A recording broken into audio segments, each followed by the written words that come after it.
Last session, you guys coordinated with A and your new friend Tony, who seems to have a questionable, potentially some bad blood yet to be seen with Dorian.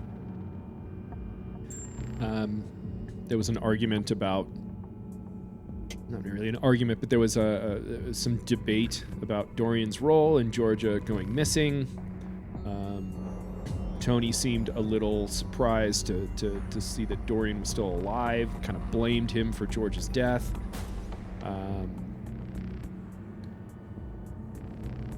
But he kind of decided to take up your cause with these jackals nonetheless. So last session you guys made a big stand against the jackal smugglers. Went to the rodeo, met a guy who looked, as Bunk described him last week, as a broke-ass Kiefer Sutherland. Tony nearly died. I think that somebody used... Oh, it was Tony used a crowbar to, like, pry open the back of somebody's skull. It was kind of a brutal fight, but in the end, everybody survived. And I think before the last jackal was murdered, you had asked about his location of his larger camp. He gave you some not so useful information about that. Basically just said it was east and it was close enough that you could drive to it. But that was about all he said before either Marcus or A, I think it was A, put a bullet in him and put him down. So right now you guys are still at the rodeo, in the aftermath of this big fight. I think Tony's pretty hurt. I don't specifically remember. I think he was hanging on by a thread. How do you guys want to start this up? Did we loot any of the bodies of the dead? Not yet. Not specifically. I don't think so. Yeah. And Tony's some bodies here. Tony's awake, or was he like knocked out or anything, or was he just like? Tony was pretty bad. Yeah, he was beat up pretty bad. I think in the towards the end of the last session, Marcus had done like a medicine roll to sort of like stabilize him. Okay. But he's pretty hurt. Like he's pretty beat up. The head smuggler took a shot at him that basically fucked him up pretty good.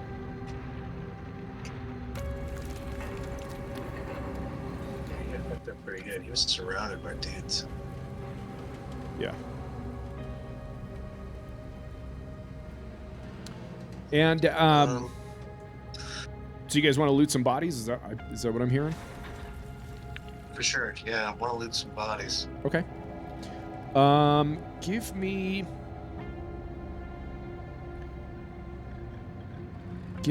an observation roll. For anybody, whoever's doing the looting at this point. I want to loot their truck or whatever. The truck? Yeah. You said observation? Yeah. I got an observation roll. Yeah. Is that Bunk Got one. rolling the observation? Yeah. Yeah. You got two. All right. So, who rolled first? Who rolled the observation first? I did. Okay. Bunk, what is Bunk Bunked it. searching? I can't see. I mean, I can't see. We're not looking at the rodeo grounds anymore, so just pick a random fucking dead guy, I guess. Yeah, I mean, I don't have any of the maps up right now. Yeah, and we'll just say that, there's the four jackals and then the one main guy. Are you just searching the bodies in general? Main guy. Okay, the main guy. Roll roll 1d6 for me. 1d6. Okay.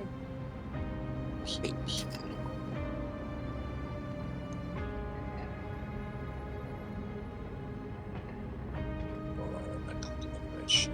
Come on. Pick up my dice. What the fuck, dude? At all. Great, okay. Nope, I don't want to log out. Oh, am I clicking on it wrong? You okay? Jesus Christ. No, hold on.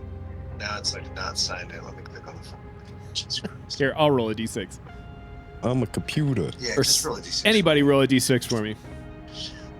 Just Okay. someone. There 5. you go, Okay. 5. You find this guy's got he had like 3 clips for this pistol in his on his person. In his vest he had a couple. In his back pocket he had another one for quick access. So you found D10 worth of ammunition for pistols. So I would say anybody who's got a pistol, you can either keep it. Bunk can either keep it for himself and go up 3 tiers worth of ammunition, or you can distribute it, and you've got 3 tiers worth of ammunition that you can distribute. Who else is using pistols? I've got a I have a 9mm, pistol. but my ammo's already at a D12, so Oh, Jesus. Okay, Shane. I've got a revolver. I don't think that uses the same ammo. I mean, we'll just say Alright. sure. Okay. Pistol ammo. But I can only all right, so now I'm at the lowest. only I need to go up 2 tiers, and I'll give you 1 tier. okay. Well, I'm at the max. If you need all 3 tiers to get. Oh, I need all 3 then. You don't need Yeah. shit. Yeah. Yeah. I need all 3. Well, I was at D10, and that would have put me at D12. But if you're at the lowest, you definitely need. I'm at Get up to- D6, so I Yeah, need so- D8, D10, D12. I'll just go all the way to D12. Yeah. Cool. All right.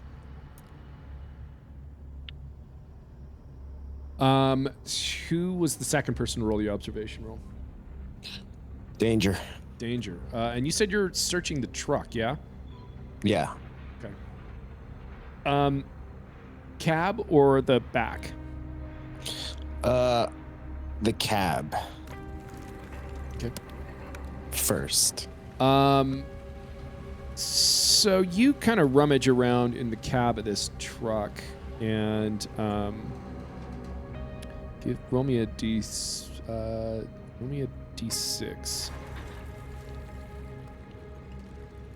D6. Oh no. What did I do? Oh. Just kidding. So searching around through the cab, you find the keys are still in the ignition. You rummage through the center console. You don't find much. You find like some gum wrappers and whatnot. And then you go through the glove box and you find a bottle of it's an amber bottle. It's not identified, but it's one of those like chemical bottles, and a rag and a roll of duct Oh tape. shit. Molotov. No, I think that's go to sleep. Chloroform. Chloroform. Yeah. Nap spray. Nap spray. All right. put that in my pocket, in my backpack. And so, like, the roll of duct tape is probably it's about half used. So set it up at like a D8 resource. So every time when you use it, you're gonna be. You said 8? Yeah, D8. I think somebody else has got some duct tape too. Dorian would have I've that got- shit. I've got garment I got repair tape. Oh yeah. That's very different. didn't That know is I very knew that. specialized. I would not use that to just like tape random things. Yeah, but do I need to set that up as a resource, or is that just? So Yeah. I've got it in my notes. Yep. Okay. We'll say. Is that a D8 as well? electrical tape. Yeah, we'll say. No, for you, for the garment repair tape, we'll say it's a D10. All right.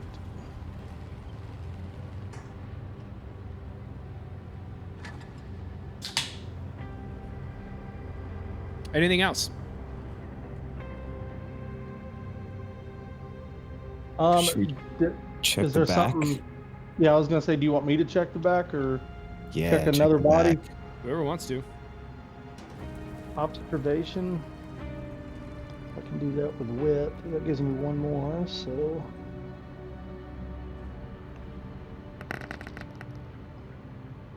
All right, you don't need to roll for this because it's like it's just a big old box truck. So if you One mattress. yeah, one mattress. You open up the hasp, throw up the roll top, or throw up the roll door, and inside, the whole box truck is lined with like shackles and chains. And inside this truck, you do find one person that is chained up in this box truck, and the woman, probably 30-ish years old. She sort of freaks out and she like tries to pull herself into the corner to hide from you, but she looks extremely terrified. Marcus will be like, put his hands up, be like, it's okay, we're not with them, and then kind of yell out the back of the truck. Anybody find any keys, or y'all look for some keys? We've got someone chained up back here. Dorian, can't you get people out of handcuffs? Yeah. Marcus, real quick, is gonna hit on her before Dorian gets back here. No. While she's chained up. Do you want my chloroform too, weirdo? Oh my god. In the duct Jesus tape. Christ.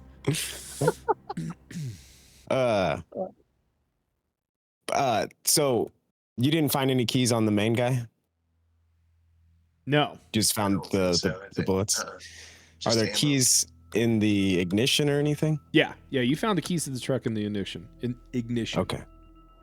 And there's a bunch On of that keys key on there. ring? Yeah, it's like a Okay. key ring.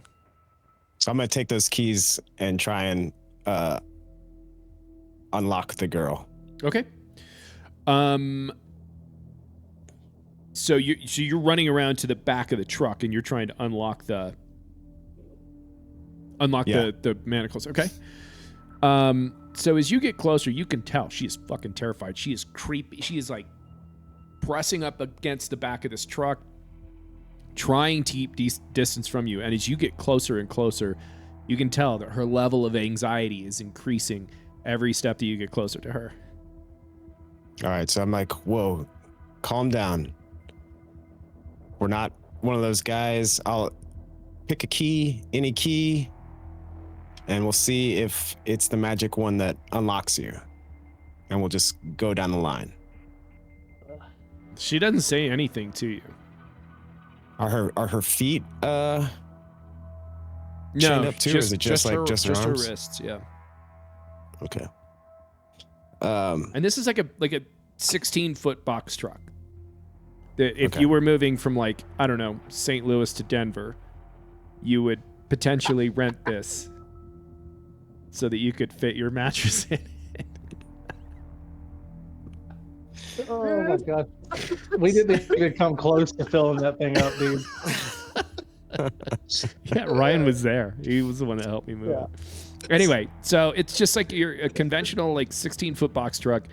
It's one of those. It's got like the braces, that the little like metal. I can't think of a word. But all the manacles are like anchored to that like metal bracket that's in the middle of the truck, and she is not excited to see you, despite the fact that you were trying to convince her that everything's fine. Like nothing has been fine for her for the last however long. Okay.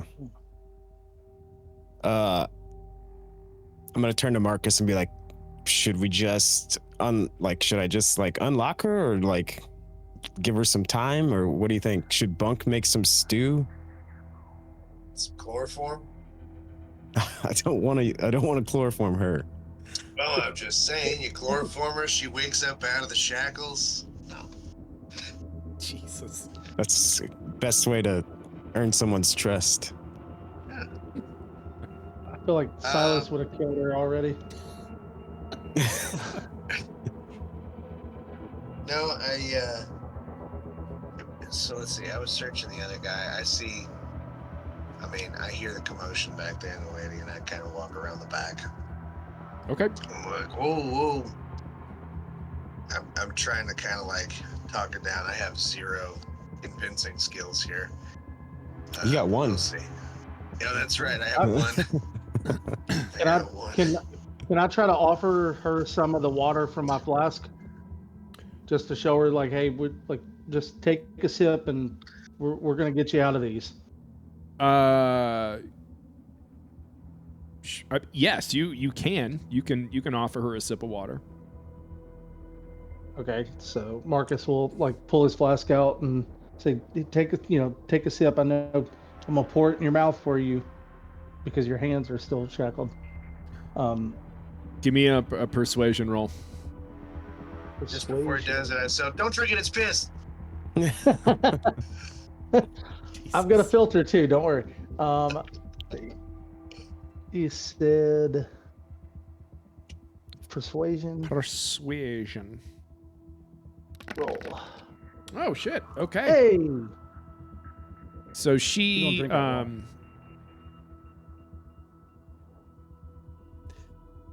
she very hesitantly sort of like she's sort of like just barely opens her mouth wide enough for you to be able to pour some water into it. Okay, so I'll pour as much in there until it's like to the point where it's like starting to dribble down, and I'll stop just to show that we're trying to help. She sort of closes her mouth and just kind of looks at you for a minute and then swallows. Give me a water roll, by the way. Ooh. So it's just a D12? Whatever your water supply is. Yeah, all of my stuff is 12 except for the first aid kit. You did. Okay. Oh! Perfect. So, you managed to do this very well. You don't spill any. She takes a very... The sip of water is not really about giving her water so much. It's about like a demonstration of trust. He is going to roll real quick. Kick me in the dick.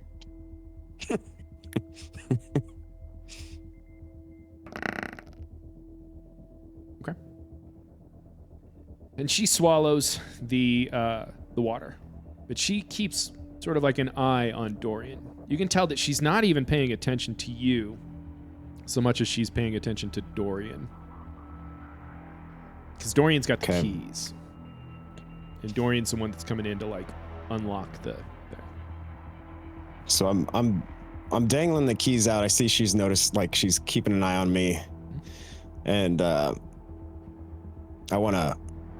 got the keys, and then I'm gonna clap my hands, and then I pop out a cigarette that I have, and I want to stick it in her mouth and light it. She has no interest in the cigarette. She looks like puzzled, almost as if what she wants to say is like, who the fuck smokes? Like, she's very confused. Like, this guy's giving me water, you're giving me cigarettes? I read that in her body language, and I pick up the cigarette that she dropped, and I put it in my mouth. It's not lit. But I'm going to say, all right, you don't want that. You obviously want the keys. Just nod your head yes or no if you want me to unlock you. She doesn't do anything. Okay.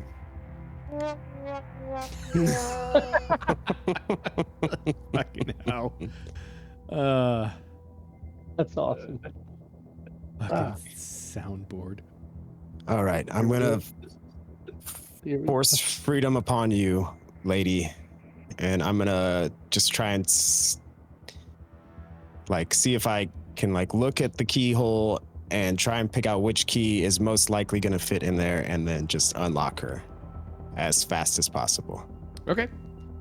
You get the first one done, and you can see that she, as soon as her arm gets free from this shackle, she gets a sense of relief.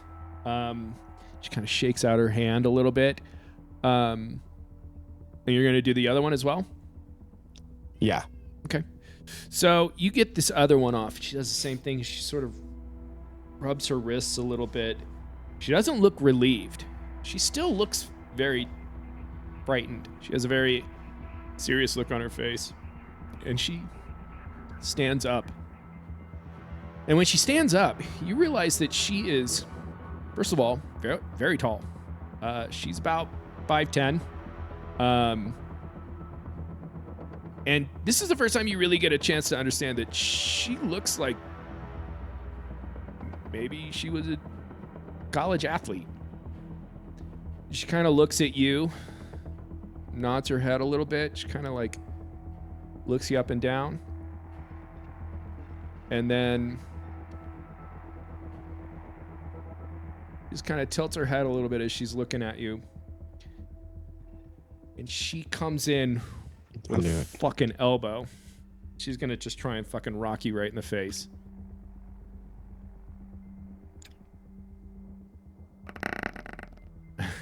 Would you like to try and block this? I would. Okay. Or at least dodge it. That shit. I feel like that's a Dorian move, to dodge that shit. So give me I'll say either mobility or melee, whichever is better for you. Mobility. I have a 1 in mobility.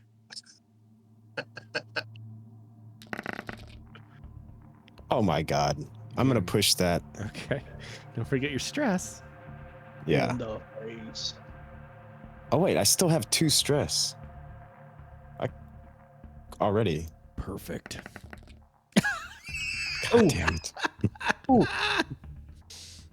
So Dorian's That's gonna panic. Why don't you go ahead and roll me a D10 and add 2 to it. 3, 4, 5. Do I still get to push my roll? Yes, if you would like. So with your roll, you maintain your composure on your panic. You just kind of barely keep your shit together, but you see this elbow coming in from this very intimidating woman who seemingly has no interest in staying in this box truck with you. And I add my new stress to my push? Correct. Okay. Actually, just roll 1 because you already panicked. Okay. So you wouldn't re-roll that stress die anyway. Fucking panic again. Oh my god. I got 2 6s. So the 2 6s are going to negate the 2 successes that she had. I'm not going to make you panic again. So you managed to. You want to describe to me how you evade this incoming elbow? Well, I read her body language. I knew she was like, she wanted to hit something, and I've got a pretty punchable face. I've seen it before in the line of work that Dorian does, and years of dodging boyfriend's fists and girlfriend slaps. I saw it coming, and I just kind of like,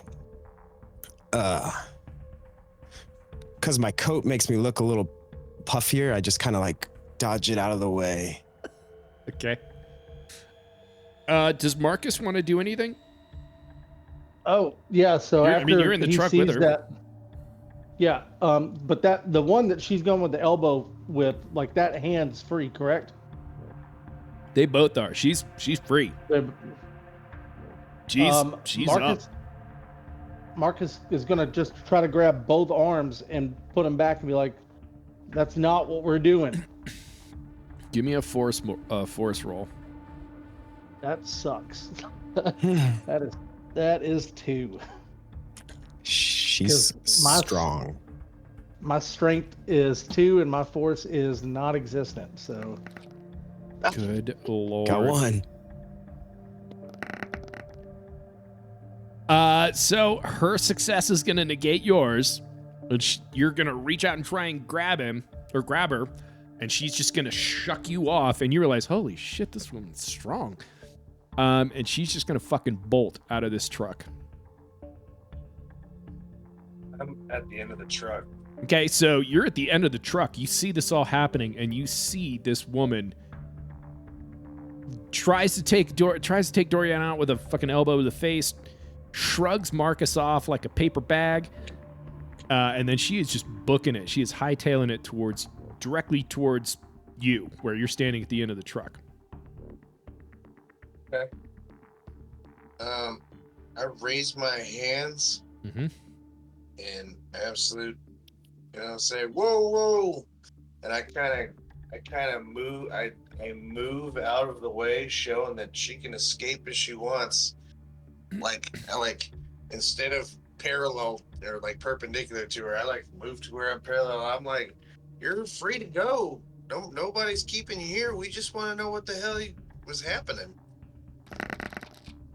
So she runs through the end of the truck. She fucking jumps right over you. She leaps right over you, hits the ground, does a front somersault, looks around, assesses the situation, and she's looking for something. And she runs immediately to one of the first downed people that she can find. Dude, she's a superhero. I can see that she's looking for a weapon. And I say, I can see that you're looking for a weapon. Would you like some food or water? Like, while she's looking for all this. We killed your captors, by the way. She, give me a persuasion roll. I'm a strong suit. 3. All right, come on, big money. Can I have like a scarf that makes me like an ascot that makes me? Oh, I'd like to push it. Okay. Hey. Okay. So I gotta roll a stress die too, right? Because I pushed it. yes. Come on, 1. Okay, no panic. So you see, she runs straight to the main dude that you've already looted. You pulled all the ammo off this guy. She finds this gun. She pulls the gun up, and she's sort of shaking it. And she's holding it at Bunk, but you can tell she's like shaking. So I unloaded that gun, so I already know it has no bullets in it. So Hold on.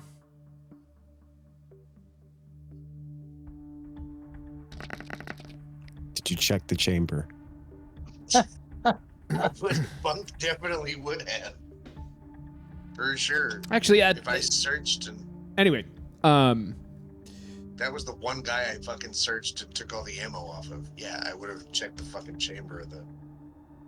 and so anyway, she's pointing this gun at you, and she doesn't seem like she's trying to close the distance on you. In fact, she is slowly but surely backing away from you.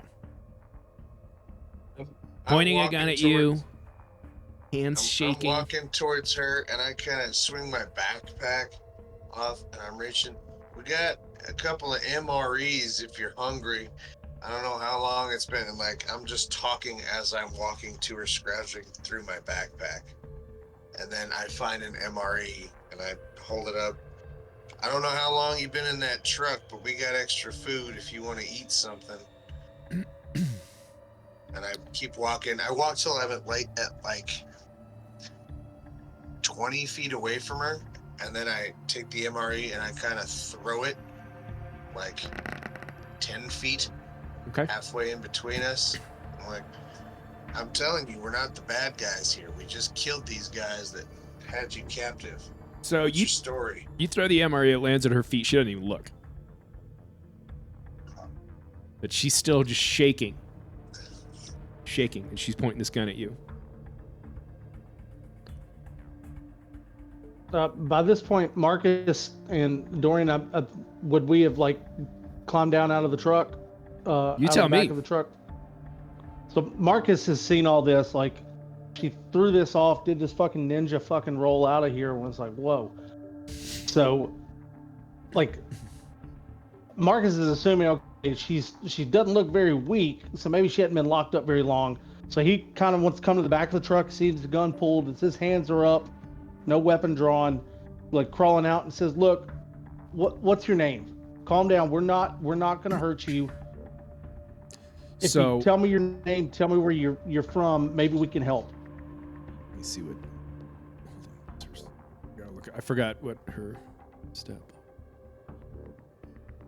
Okay. Okay. So she just keeps shaking, just pointing this gun at you, and she doesn't say anything. But you can see the expression on her face is shifting from one that is intense ferocity to the look on her face is shifting more to sort of like a look of desperation. So Dorian sees that, and he like finally lights the cigarette, and he's like, walks out slowly, and he's like, "How does revenge sound to you?" Give me a persuasion roll. Gladly.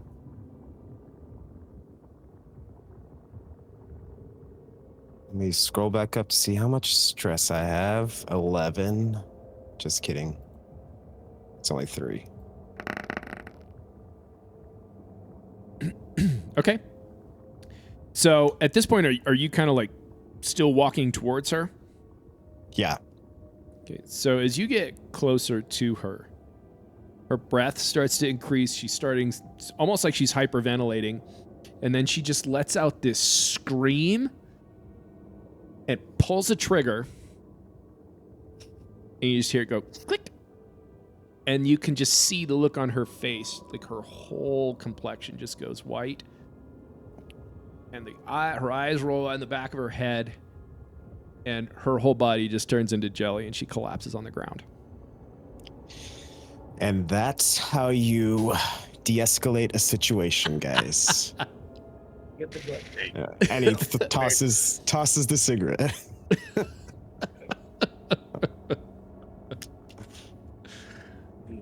Anyway, yeah, she just completely passes out. She pulls the trigger on this unloaded gun, and then just passes out. So Bunk takes his pack, whatever's kind of soft. Oh, I get a coat. I'll take my coat and I'll like make a pillow, like underneath her head. Okay. Kind of. I'm gonna bring the MRE and some water over next to her, and I'm gonna grab her feet and kind of raise her feet up, trying to get blood to the head and shit. Mm-hmm. I don't know.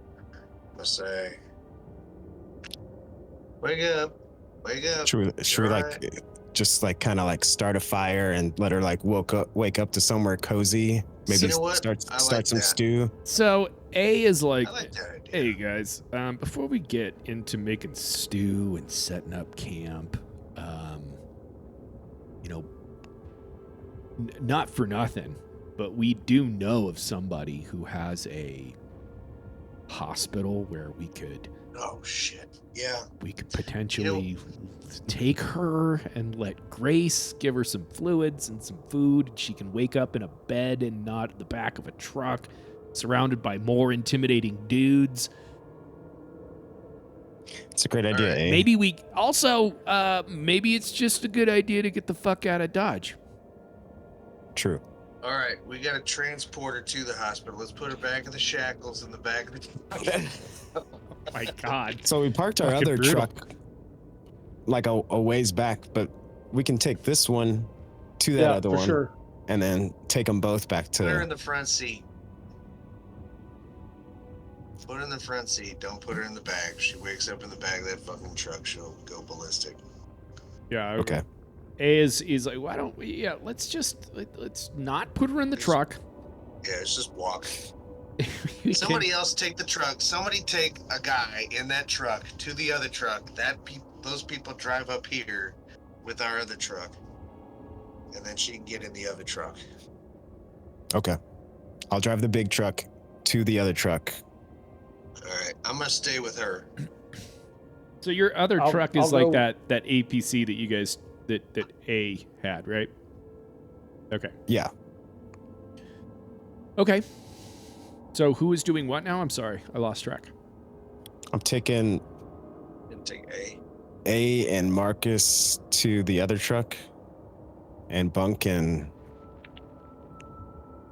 Tommy Okay. are you gonna stay back with the girl? Tony. Because Tony. Silas, Fucking Tony. Silas is just hanging out, or is Silas just? Oh yes, Silas. I forgot he exists. I'm not gonna make decisions for him. We'll just say that Silas Just is in frozen in a time. state of suspended animation for tonight's session. He's with Bunk. Yeah, He but can stay he's with just Bunk and shadowing Tony. Bunk. He's just shadowing Bunk tonight. So okay, I'm sorry. One more time. Dorian is driving the truck, the big box truck, back to the Hummer. And the rest of you were doing what now? Marcus and A are gonna go with Dorian. Silas and Bunk are gonna stay, and Tony are gonna stay with the woman. You're gonna stay at Yeah, we're the gonna stay with the woman. okay at the rodeo.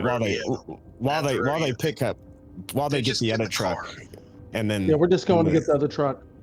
Okay. and bring it back, which is within walking distance, but everyone's too lazy to walk down to the fucking barn to get the.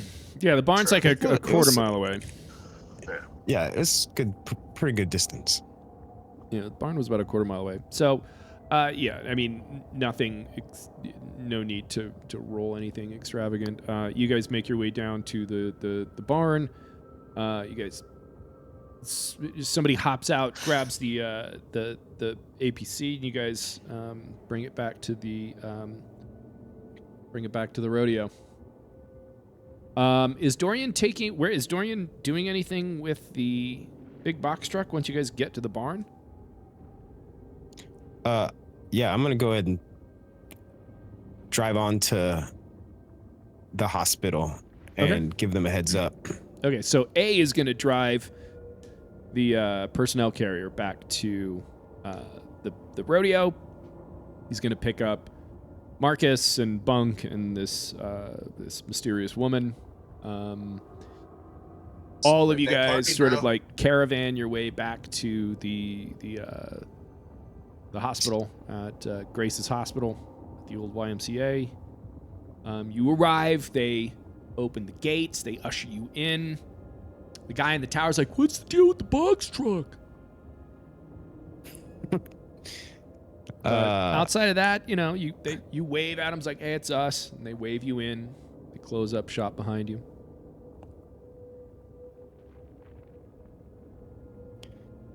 And who is because this woman is still unconscious. I would say she's sleeping, but it's almost like she's more than sleeping. She's just potentially the stress and exhaustion and potentially hunger and extended days of distress have just sort of like, she's out. She's just fucking unconscious in the back of this personnel carrier. So who is going to be carrying her into the hospital? Oh well. Okay. Sounds good. So, excuse me. You guys make your way into the hospital. Tony is just sort of like, thank fucking God, because he's hurt, and he's just ready to have, like, you know, Grace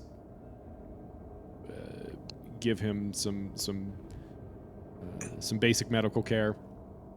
And as you're carrying her in, you see Grace and one of her assistants. They are at one of the hospital beds, one of the cots that's in the infirmary, and they are looking over a young girl. This girl couldn't be more than 11 years old, but they're talking back and forth to each other, and their conversation seems to be very elevated. It's very, very intense conversation. To the extent that when you guys come in carrying this unconscious woman, she doesn't even turn around and notice. And they kind of continue on with their discussion. They seem to be very intensely focused on this girl that's in this hospital bed. I come in and I sit down this girl on an empty bed. Kind of get her all situated, and I say, hey doc, we got one here. And she like, you say that, and she's almost like frustrated that she's being distracted from her conversation with, I don't remember what her we'll say his name's Frank. And she turns around, she's like, Jesus Christ, do you guys just adopt things everywhere you go? Seems like that. What's the story with this one? Found it chained up in the back of a box truck. I'm pretty sure those Jackals. those jackals had her captive. We killed all the people, you know, that had her, but we freed her and she went berserk. We even let her free and she just went insane. Then she passed out after trying to shoot Dorian. She also tried to punch me, but I dodged it. No big deal. And she didn't respond to any of this. And she's just like, "Well, is she hurt? Is she stable?" You tell us, Doc. She's breathing, I think. So Grace seems borderline irritated, and she kind of like checks this woman's vitals, you know, listens to her breathing, checks her pulse, opens her eye even to like check her pupil response. Even with like a bright light being shined in this woman's eyes, she just unconscious. Sorry, I just got distracted. There we go.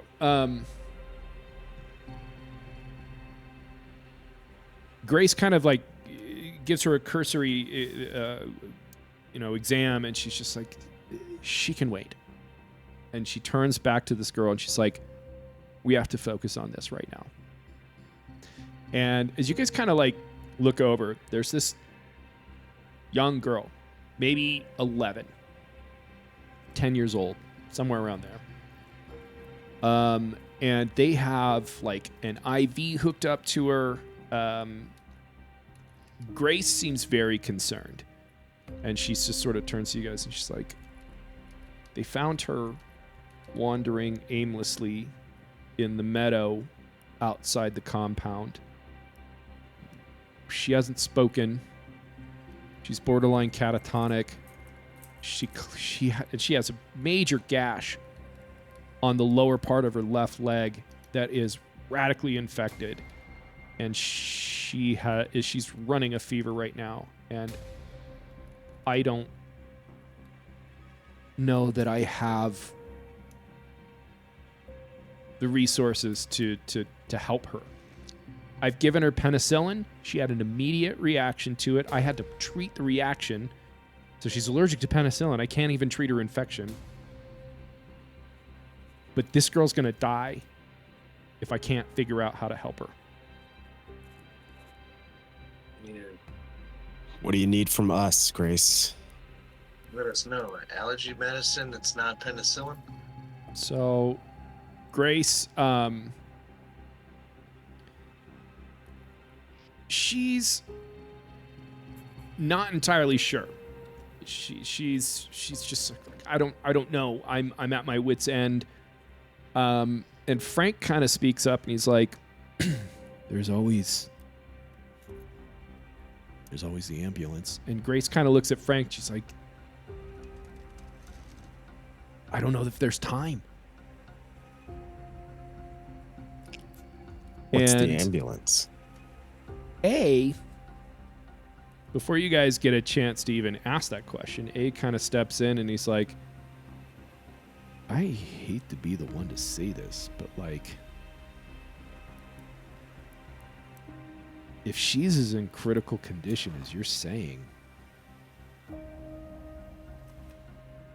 is this really worth anything? Like, how much of a resource draw are we talking about to try and save a girl that's borderline dead already? And Grace is just like, looks at A and she's like, I can't even believe you would suggest what you're suggesting. Where's this ambulance and what does it have in it? So Grace looks at Bunk and she's just like, it's about 5 miles away. It's an ambulance that's, I mean, as far as I can remember, partially buried in a rock slide on Cottonwood Pass. And Frank interrupts. He's like, we don't even know what's in it. And A interjects again. He's like, look, these are tragic days. We have another option. And Grace, I love that I'm playing like 4 characters right now. Grace is just like, her eyes just get like ferocious and she's just like, I don't want to hear that again. And A just sort of like, hey, I've said it. I've planted the idea.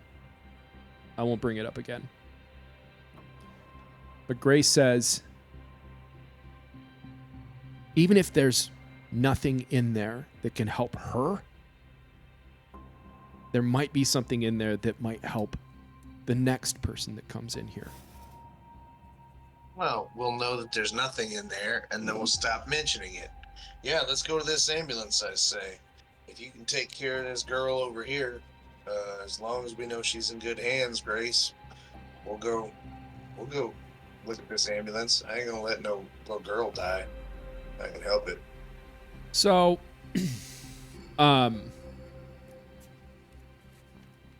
Grace is incredibly gracious. She's like, if you guys are going to go, time is of the essence. She's like, there's 2 things you need to know. The road, Cottonwood Pass, is not a maintained road even back before the war. It's rough.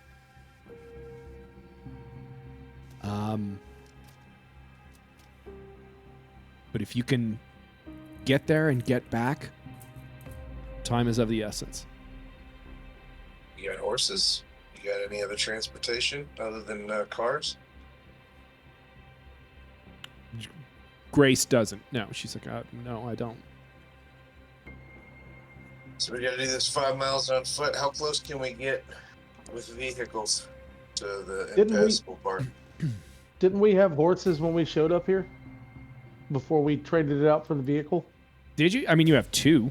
I'm like, Yeah, we've got. There's. But Matt's the note taker and he's not here. So. Let me get a different map up real quick. If we have the world's largest four-wheeler. So, R.I.P. So, you guys are obviously right here. Or actually, no, you guys are back in Fraser, aren't we? No, you guys are at the hospital with Grace. Let me double check this. Okay. So you guys are like right here. YMCA. And Grace is talking about heading to Cottonwood Pass. And she didn't mention, like, Cottonwood Pass is a long, it's like an alternate route that's not a paved highway. It's like an alternate route that they would use when they had to close 40.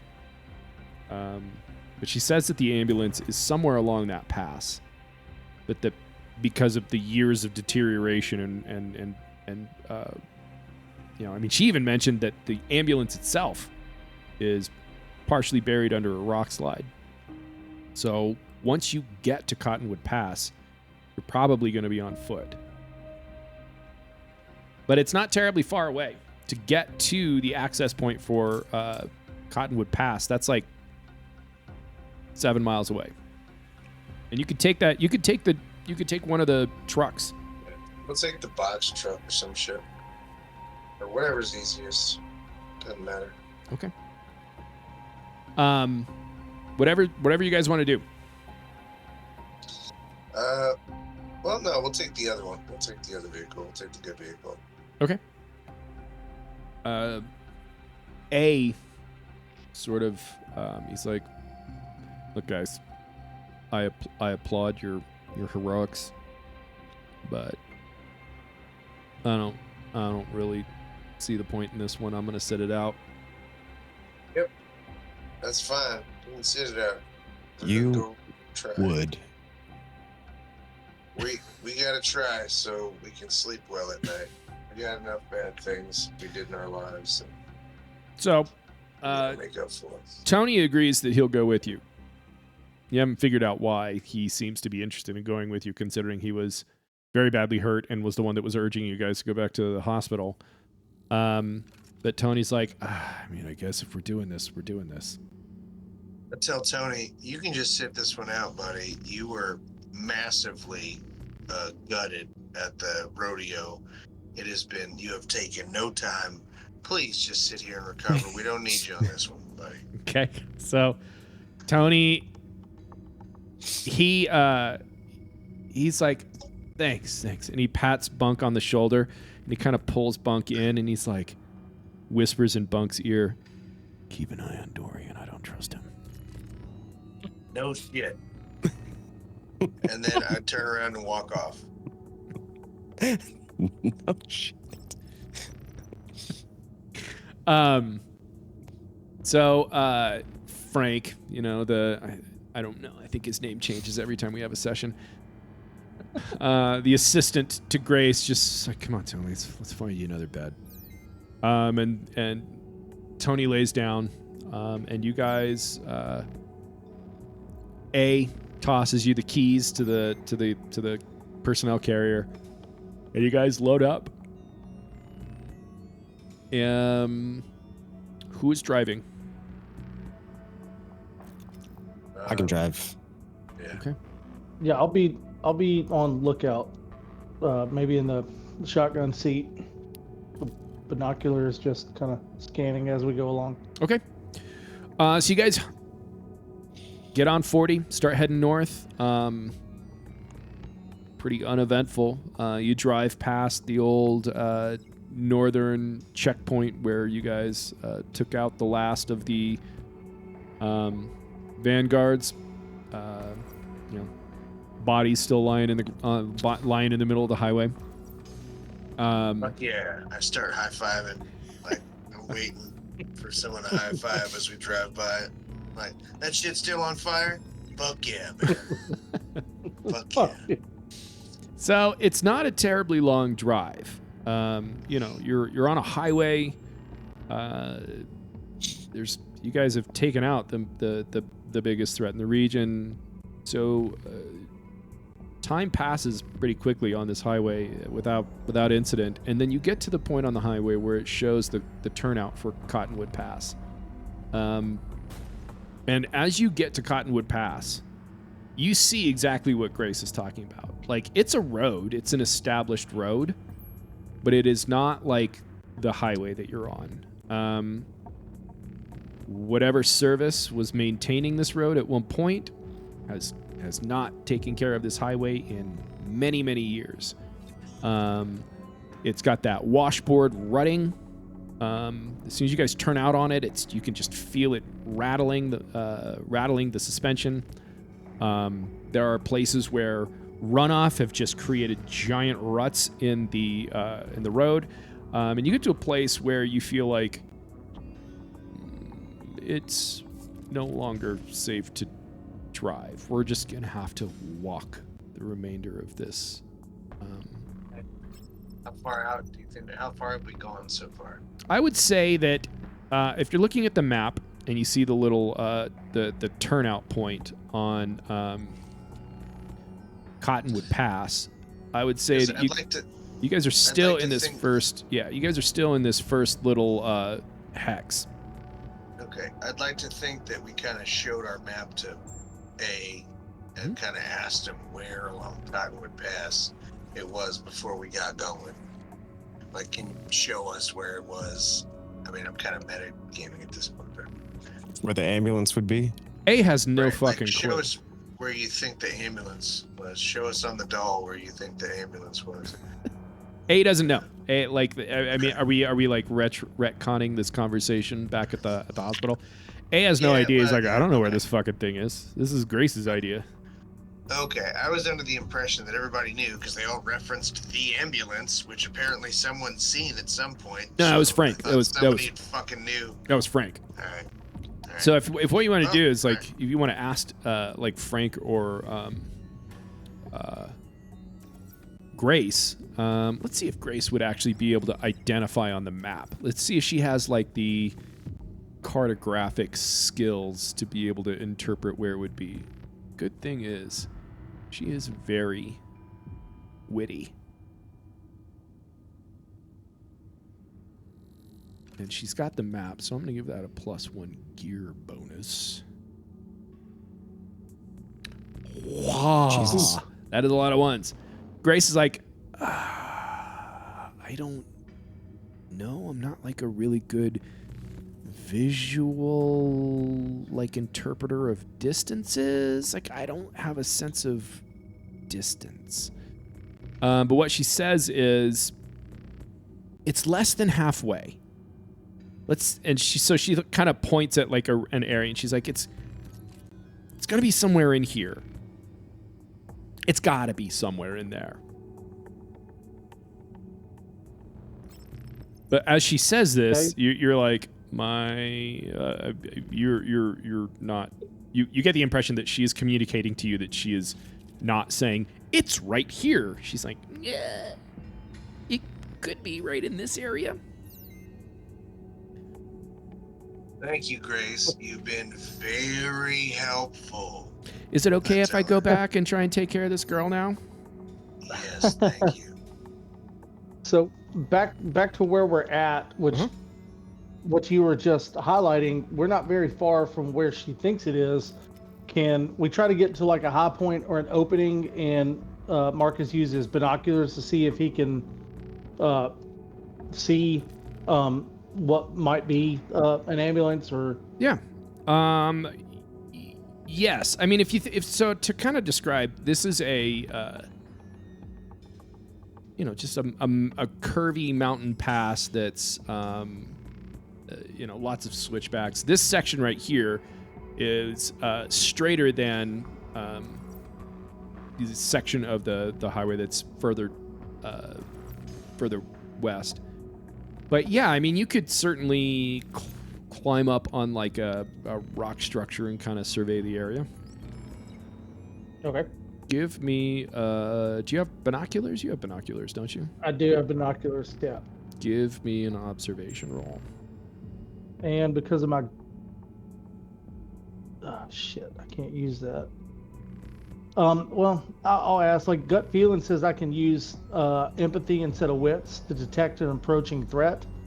I mean, We're heading into an area. Well, I mean, it depends on what you're trying to do. Are you trying to survey the area for potential threats, or are you trying to survey the area to find the location of this ambulance? At first it was the latter, but now it's... no, I was looking for the ambulance. I won't lie. So, let's see. Observation is 3, 1 plus... That's a 6 total.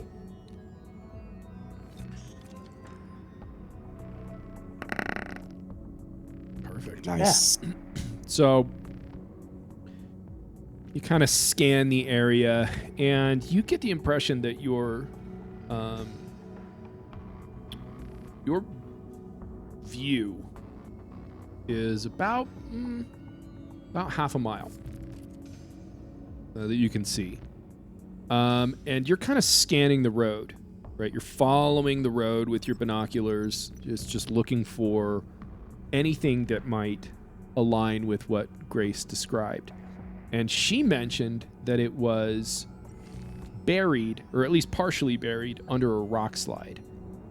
And so, even though you don't specifically find, and you don't recognize anything that looks like an ambulance, you do see a section that's a ways out, where there is a noticeable rock slide.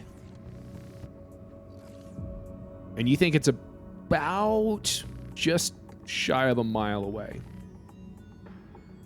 I would say to the group, like, I don't see an ambulance, but she did mention that it's partially covered by a rock slide, and I see something that, looks to me, it's almost a mile or so out, but looks like a rock slide has occurred. So I think we should head in that direction. All right. Yeah, let's do that. Okay. What's that, Dorian? You agree? Okay. I think Dorian agrees. Yeah, Dorian's good on this one. Dorian agrees. He's helping his wife with her hair or some shit. That's what I'm trying to figure out what's going on. So, She need Dorian. help with her hair, Shane?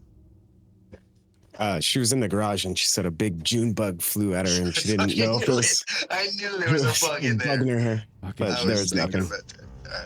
So totally. Marcus You're on camera. did not find an ambulance in his search, but he did find a rock slide. It's about a mile out. How do you feel about that? How does Dorian feel about that? A rock slide about a mile out? Isn't that where it was buried in a rock slide? They said. That is. They thought, yeah. Yep. Let's do it. Perfect. So you guys are gonna head out on foot, I'm assuming, yeah? Yeah. Okay. Perfect. I need everybody to give me mobility rolls. Mobility.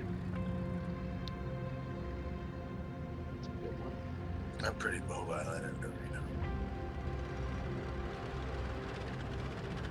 I'm wondering if I should roll for... Oh, shit. Yeah. Silas. Bunk forgot to tell you that he found some Heelys, some of those fucking wheel shoes. He's super mobile now. Jesus, so many ones, but at least I got a 6 on my stress die. Oh, I got a stress die. Fuck, I forgot I took stress die. I forgot. Silas got 2 6s. So let's see. There were Ooh. All right. So I succeeded, but I panicked. Did you succeed? Yeah, I succeeded in the other shit. I forgot to roll my one stress die, and so I came back and rolled my stress die, and I fucking panicked. Gotcha. Okay. Well, I had 2 successes. you had 2 successes. Perfect. Marcus, did Marcus fail a success? I did not hit a success, and I had 2 ones, but I don't have any stress, so Okay. don't panic. I think this is a good place to take a break. We'll Oh, shit. I desperately have to pee. Me too. We're going to take a quick break, and when we come back, we'll figure out what happens when Bunk panics. So Bunk panicked during his... you guys go on this hike, and during your hike, for whatever reason, Bunk panics. I need you to roll me... Actually, the first thing I'm going to do... I'm going to look this up.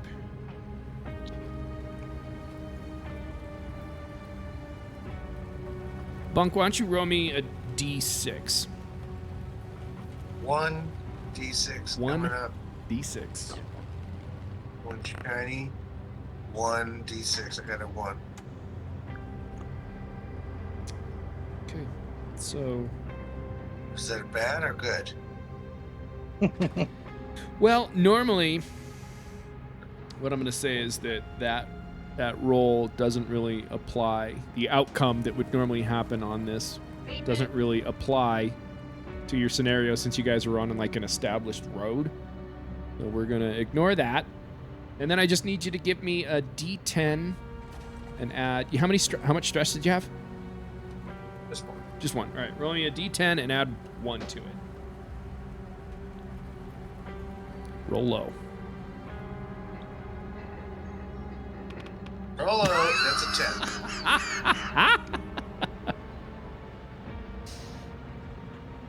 I win. So,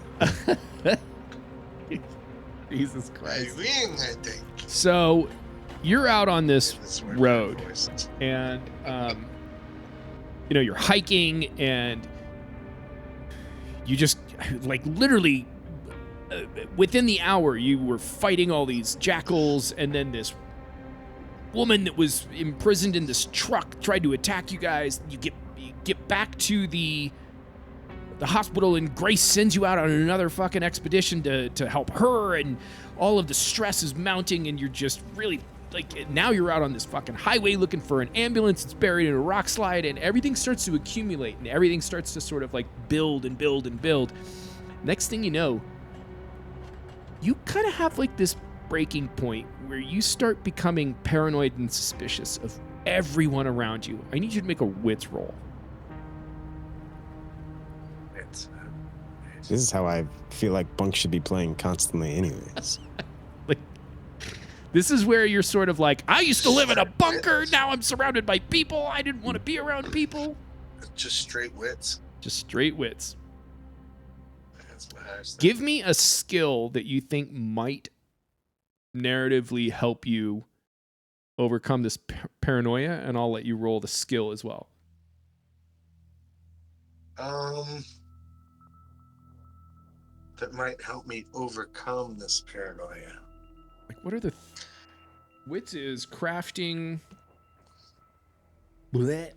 It's my own fucking game out. 2 1s. Oh, yeah, that is not good. It's a lot of rolling. You are now feeble-minded. Give me... Okay, I'll tell you what. Make a... Feeble-minded. Roll survival. Make a survival roll. You just dropped dead. All right. Make a survival roll. So whatever your wits was, roll the... Because I know your survival is super high. Yeah. 1, 2, 3. I mean... Oh my gosh. Tell you what. I'll let you push this roll if you want to. For what? I don't know what's happening right now. Like, I panicked once, and then it's like... Okay. All right. When he suggests, Like when the rolling down a hill. DM suggests a push, you should probably push it. Here's what I'm saying. Sure. You are engaged. You're in a heightened state of paranoia about everyone around you.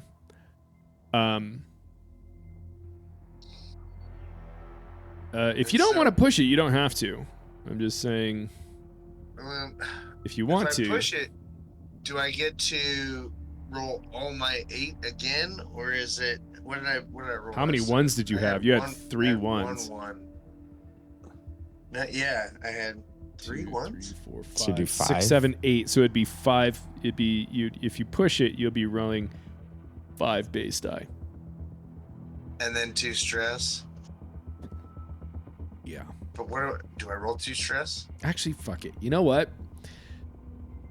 I don't know that you This should. is all because of a stress dice. Yeah. So let's say no. Just trying to help you out.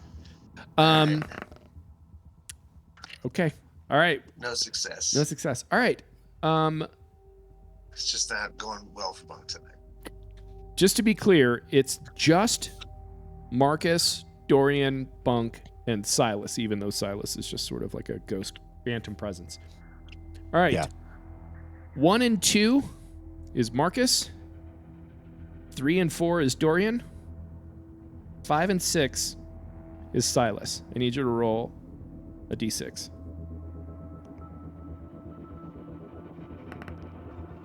I knew it was gonna be me. All right. Tony got in your head, dude. So, you are suddenly convinced, for whatever reason, that Dorian, maybe Tony's right about Dorian. Maybe you shouldn't be trusting Dorian. Maybe there's something to this story that Tony is telling you about Dorian. I see that. Anyway, as we continue on, you guys hike for about, if you're on this road, it takes you about 30 minutes to get to this rock slide. And as you get Fall closer, back, and I make sure that I'm behind Dorian at all times. Oh. Keeping Dorian in front of me, keeping eyes on him.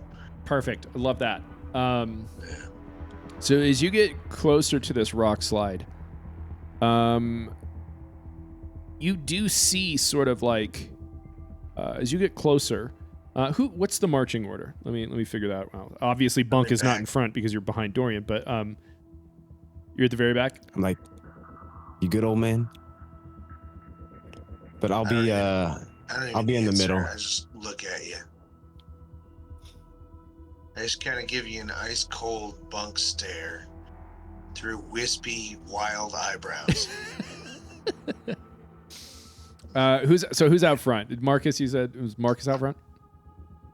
I think you're muted, brother. Yeah, Marcus out front, then Silas behind him, then Danger, then the real present Danger. Okay. So as you get closer, because you were the one that scoped this all out with the binoculars, like, oh yeah, you're right up front. So as you get closer, you can see it. There's a huge rock slide, and as you look up the hill, and as you're on this road, you guys are walking east to west. Everything on your right is just like it's not a cliff per se, but it's a steep hill down, and this road is sort of carved into the side of this hill. So everything to your left is like this big uphill slope, and everything to your right is this big steep downhill slope. And you can see there's a whole swath of just rubble and rock that sort of broke loose and has washed over the course of this road. And as you get closer to it, you are able to make out like headlights and what looks like the grill of a big truck, and you see a windshield. And so you are distinctly able to tell that this is definitely the ambulance that Grace was talking about. Or at least, if it's not, it's extraordinarily coincidental that there is another large vehicle partially buried under a rock slide on Cottonwood Pass. So we gotta somehow dig this guy out. So I turned to Bunk. I'm like, hey, did she say what she was actually looking for? Or there's no way we can drive this thing back. Or are we just supposed to like grab some stuff or? I don't respond. I just kind of stare at you with angry, wispy eyebrows. Like, okay. Fantastic. Marcus, Silas, you guys have any input on here? So as you get closer, because you guys are still walking towards it, as you guys get closer, you can tell that like, you would need industrial machinery to like dig this out. This isn't just one of those things where you get a couple shovels and throw your back into it and hey, look at this, we got the ambulance out. This thing is, first of all, even if you were able to dig it out, it's an ambulance that's been buried underneath rubble for who knows how long.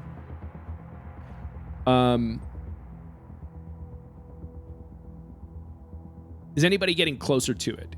Let me describe a little bit more. So it's on the road, right? And it's laying on its driver's side with the front end of it pointing towards you. So you understand that when it was driving west to east. Because it's laying on its driver's side. And the front end of it is sort of like partially hanging over the side of the road where the downhill slope is. Looks a little precarious considering the state of the road itself. But that's what you're able to see where you're at right now.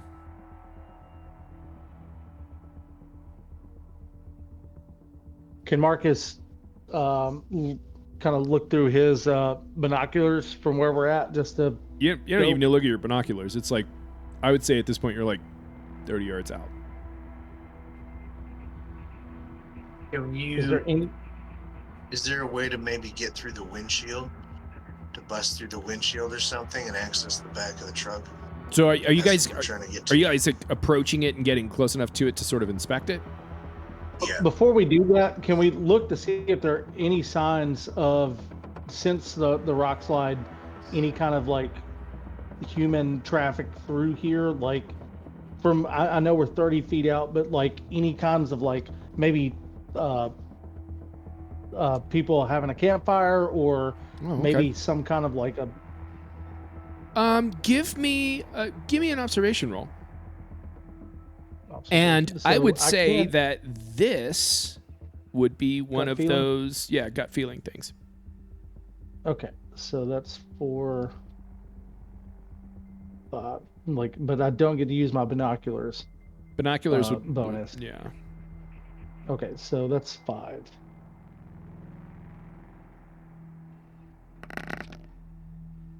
God damn it.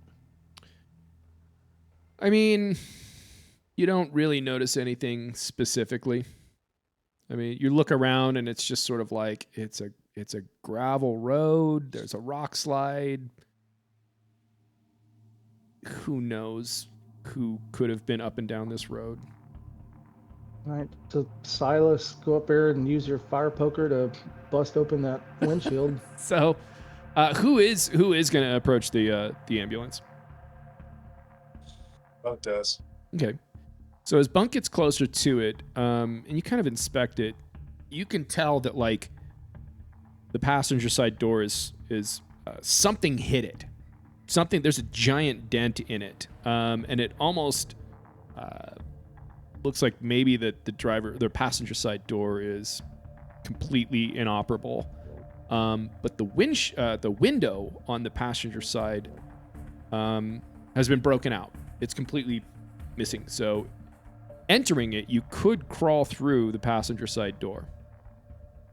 All right, that's what I try to do. Is there, and through doing that, can I access the back of the ambulance?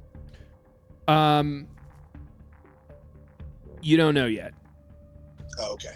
All right. I mean, unless you Yeah, want to try and I'll like do that. inspect it a little bit further and like Can get. I look in through? I mean, I want to look in through the window and see if I can see a clear path from the cabin back to the Okay, yeah. So cockpit back to the. to kind of like do that, you have to get out in the front of it, and as you're moving around front, you realize that like the entire front half of this ambulance is just sort of hanging off the road above like this slide down this hill. Gotcha. So, does anybody have any rope?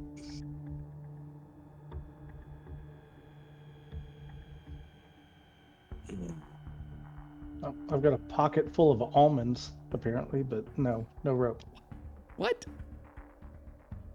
When we were at the place that we had the big fight, I've got something that I'm doing with The almonds. Gotcha. Yes, I do remember now. Okay.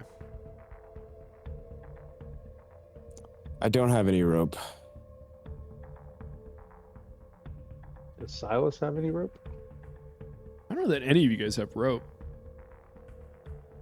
Like a lot of you have like various materials. I think the closest thing to rope would be like somebody has like a spool of like electrical wiring. Fuck it. We don't need that. Everybody pick up the biggest rocks you can find and start piling them on the ass end that's piled over. Oh, like everything outside of what you can see is completely buried in like rocks and rubble. Oh, so the ass end is already It's covered in rocks, it's covered in rocks, yeah. but the front end is kind of teetering over the other side. Yeah. Right. I say if we just pile more rocks up on top of where the ass end would be, we'll make sure that it's kind of anchored in and it doesn't fall over when I try to get in. Hey, old man, why don't you let me do this? I'm a little bit more nimble and mobile, and I've escaped from a 10-story drop before it crashed to the ground. So I just kind of stand there and I look at him for a little bit, and then I kind of back up. I just back up and just don't take my eyes off him, and I'm like death staring him. Okay. Perfect. Okay. So Dorian, you see what I described earlier. You see that this ambulance is like sort of like half hanging off of this washed out road. Downhill slide towards the valley floor. The passenger side window is smashed out. You could attempt to crawl through it if you'd like. Yeah, I'm gonna approach the window, and right before I enter it, I'm gonna turn back to Bunk and say, "Do not try this at home." Perfect. So, give me a mobility roll to crawl in through this window.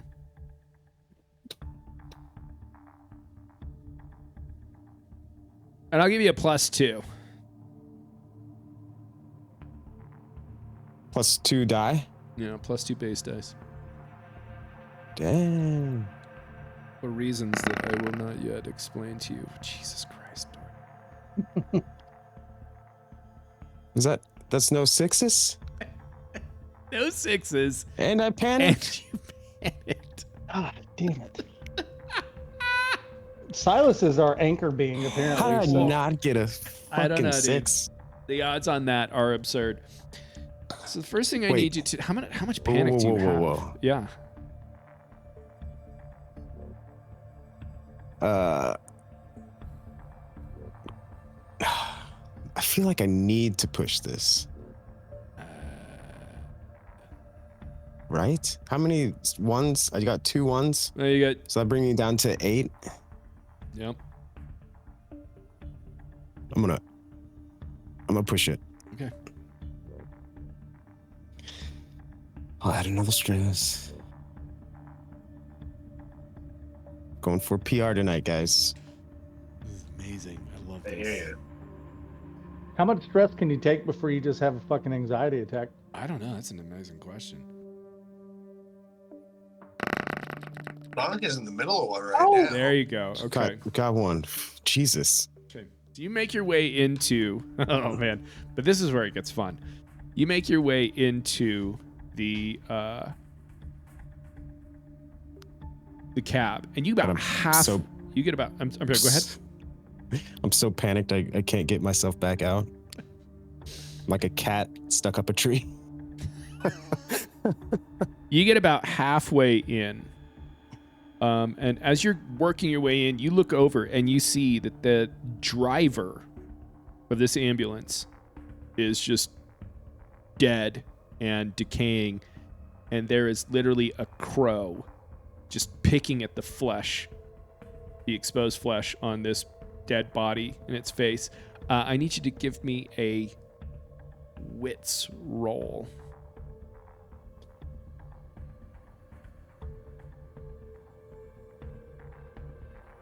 With my stress die. Oh, yes.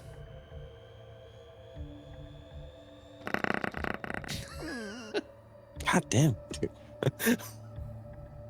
It's two. I got 2 successes, though. Yeah. We'll hold off on the panic for a second. So this crow flaps its wings and sort of like sees you come in, and it's like tries to get out of the cab, and it flaps past you. But you do make your way into the cab of this ambulance. And looking around, you know, like I said, you're in the cab of this ambulance. You look back, you can see the would be like the patient bay, and you can see that there's a wheeled gurney on its side, and there is a body bag that has been tipped out of this gurney and is just laying on the side of the ambulance in the back. Just the body bag with the body in it? You don't know. As far as I know. Yeah.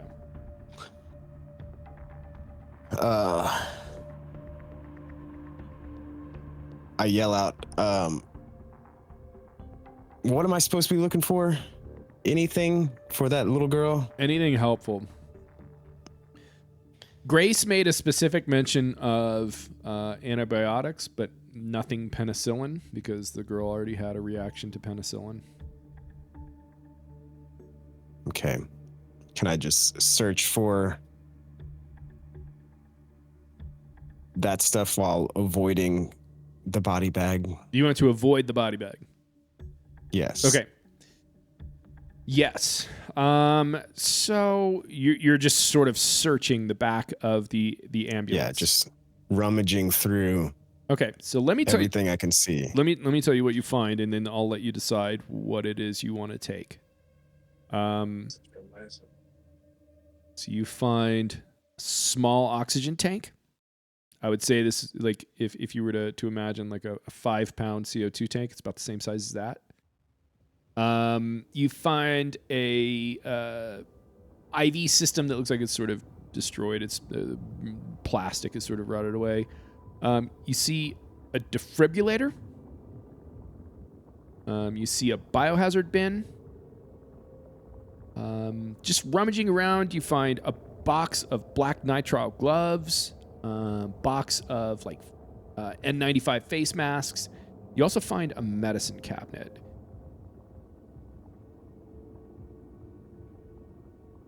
Well, I'm gonna look in the medicine cabinet. Okay. So searching around in the medicine cabinet, you find some fentanyl patches. You find little vials that say doxycycline and azithromycin. And then you also see this little box that is sealed, and it reads emergency use only. It's like it's extra closed off, right? Like they're serious when they say emergency use only. And the labeling on it, like you kind of look for it, and it says meropenem on it. Okay. I would like to take the vials and the very important thing for emergencies only. Okay. And do you want to search around for anything else? That's what you see immediately. Like those are the things that just sort of like stood out to you. Can I tell how long that the driver had been dead? Based on the level of decay, a while. Like he was dead, he was decaying, and the crow was picking at his flesh. That being said, there was still flesh for the crow to pick at. So, okay, I'm not a coroner, but that long. I'm gonna rummage through I'm gonna open the body bag and see who's inside it and what they have. Okay. So you open this body bag, and inside is just a mess of putrefied flesh and body parts. It is a horrid stench that you have never experienced in your entire life. I need you to make a stamina roll. First of all, I need you to make a stamina roll. You're already panicked. Without panic. You don't need to roll for panic on that. You can eliminate your panic. You can just roll a stamina roll. I ain't got that stamina. Okay. So Clutch. as much as this horrifying scent hits you directly in the face, and you kind of thing, you manage to not like vomit. But as a function of seeing this, you are going to take an additional point of stress, because this isn't just a dead body. You've seen dead body. You just saw a dead body. But this is something completely different. This is a body that is in various states of not just decomposition, but there's like sloshing liquid in this thing, where this body has been like decaying in like a bag where everything gets saved, and it's just like all of the putridness is still collected in this body bag.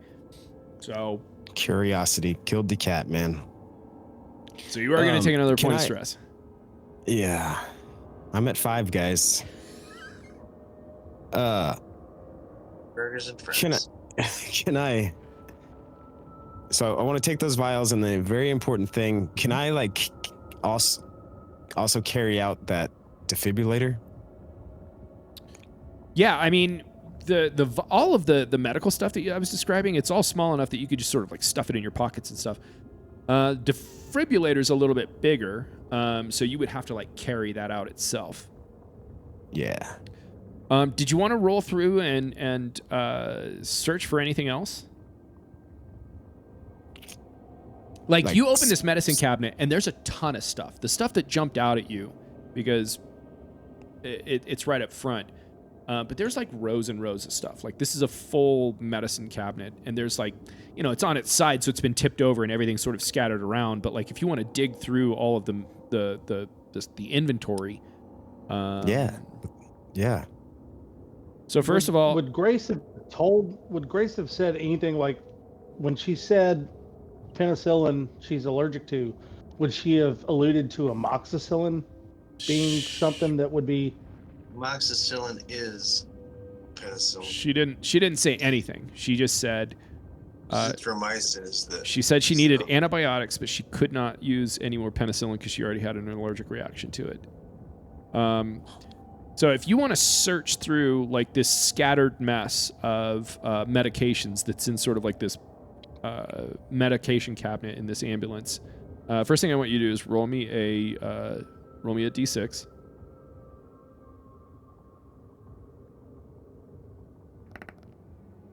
Okay. And then I need you to roll me 2d10. For my double panic. There's no panic involved in this. Just a 1 and what's the other one? 1 and a 5. 5. Okay. So searching through all this stuff, you're just like most of it you're not able to make sense of. Like there's stuff on it, you're like, I don't know what the fuck that is.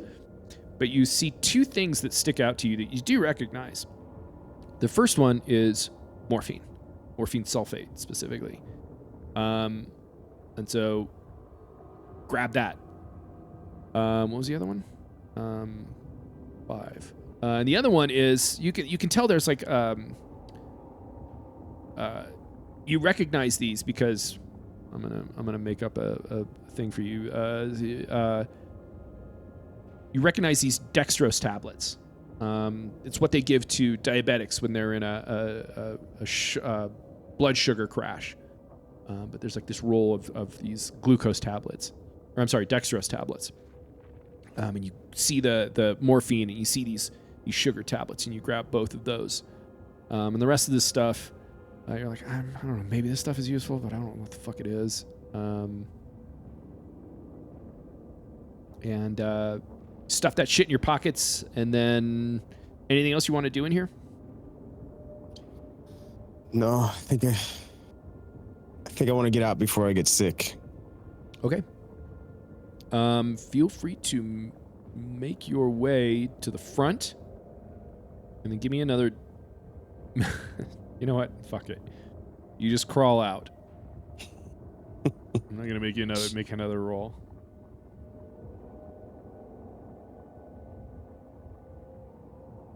Because somebody's helping me out. Probably, right? Somebody's helping you out? I have no idea. Right? Like I would assume I know Bunk would not help me out, but I'm sure Marcus or Silas were helping me out because I've got all the goods. Sure. I mean, yeah. We'll say that happens. So you make it out. You make it out of this ambulance.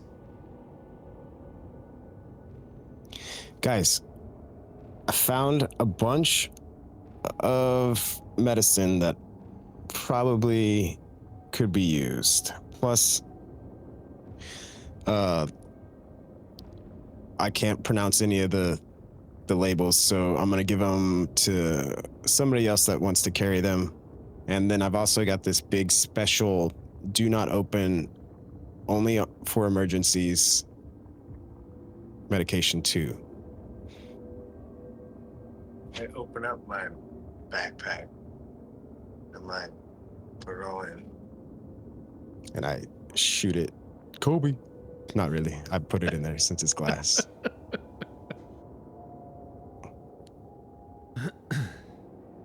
I say, was that all the medicine? That's all of the good stuff. The good And stuff. Was there more shit down there? Oh, there was like a lot of shit. Stuff that I didn't even know. I got a defibrillator. I got some morphine. I got some dextrose. My pocket's full, man. Okay, well, empty your pockets into my book bag and get your ass back in there and get more fucking medicine. We are here. We ain't doing this again. I think I'm pretty sure that's all there was. There was some gloves, some N95 masks. There was a couple of dead bodies. Don't give a shit about that. We give a shit about the medicine. Was there more medicine in there, or did you get it all? I got it all, man. That's all the medicine that was in that ambulance. That's all the medicine that had a name. There's some stuff that didn't have so I gotta ask in there. Is Dorian legitimately confused, or is he attempting to lie? He does not want to go back in there. Gotcha. But I mean, you can double check. Yeah, get out of the way. I'll go back in there if you don't want to do it. I was gonna say, and Marcus doesn't mind going in there either because Marcus has got zero stress, like above table. Like I don't mind going back in there and checking and pushing. That's great. Go on in there. And I hold back and I let you do it. All right, so you crawl in. Same scenario. You see this dead body in the driver's seat.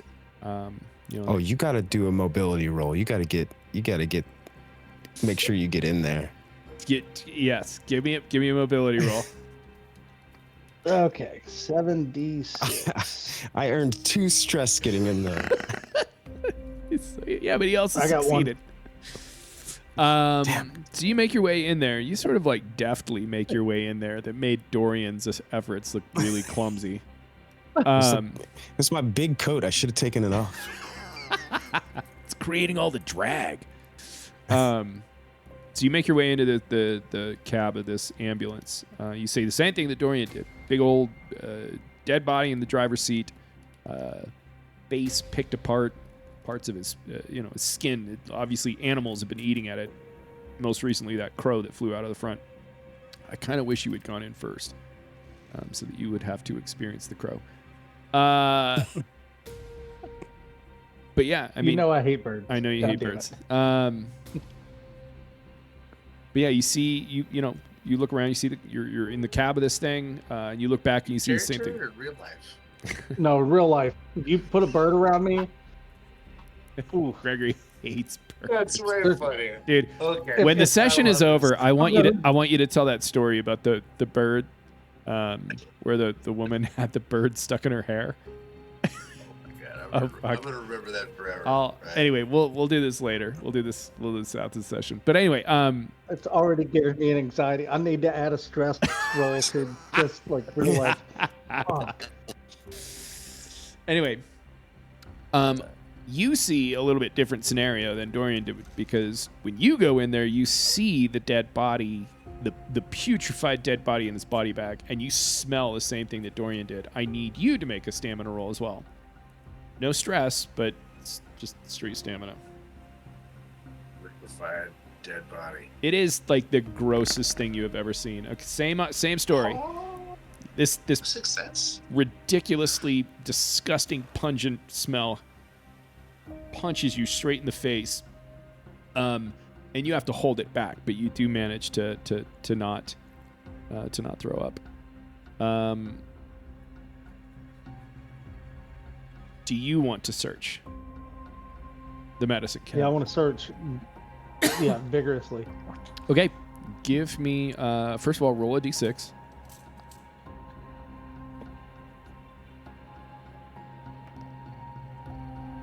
It's a 3. It's a 3. Give me 2 seconds. I gotta catch up. Okay. Roll a d10 for me. D10. 5. Roll a d10.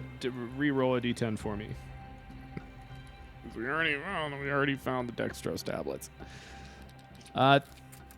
9. That's a 9. So you're digging through this stuff, and you find something that you have experience with in your background, which I will not bring up. Okay. Mentioning it, but you find Narcan.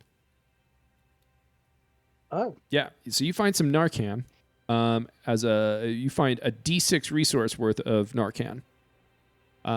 Give me another D10.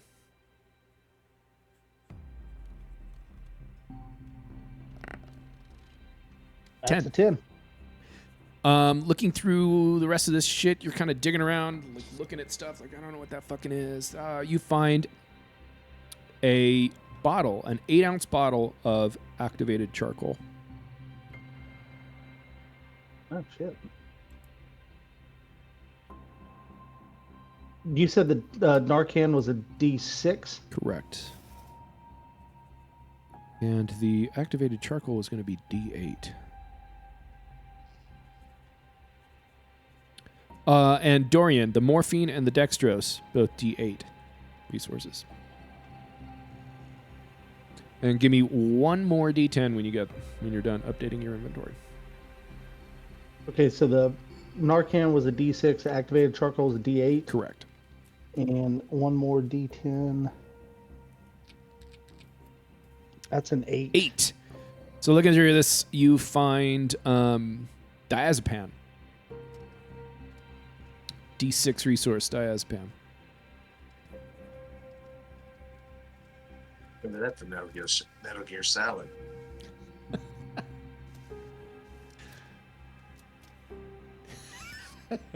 My resources are maxed out. When I was entering this in, I was like, diazepam.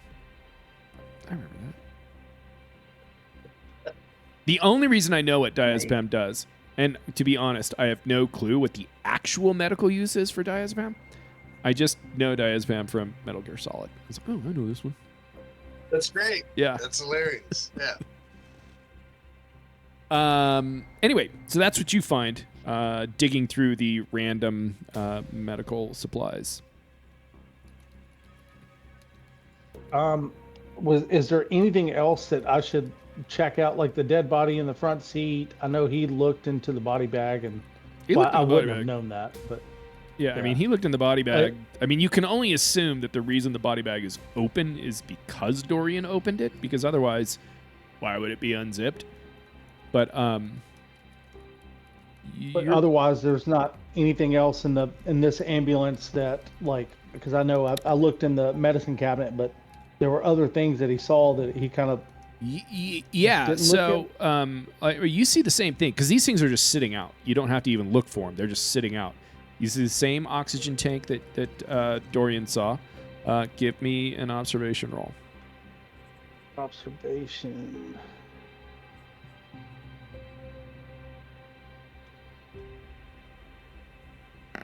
Baby. Okay. So you see an oxygen tank. You see sort of like a ruined IV drip system.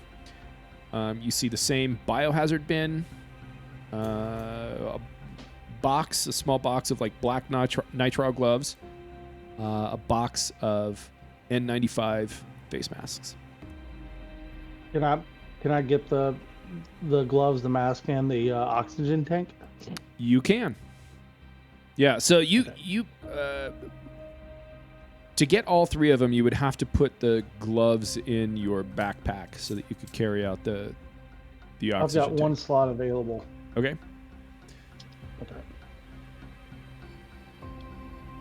And then you could carry the oxygen tank out if you want. Okay. If you don't have any space in your backpack, you'd have to figure out what you want to do with either the nitrile gloves or the face masks. I'll keep the gloves and leave the mask. Okay. And you're going to carry the oxygen tank out with you. Yeah, I'll add that to my notes that I'm carrying oxygen tank. All right. Okay. So you're basically both of your hands are full carrying this oxygen tank out. You're going to have to pass it through the window to somebody to be able to crawl out of this window. Bunk will take it from me. Okay, so Bunk is going to take it from you. Okay.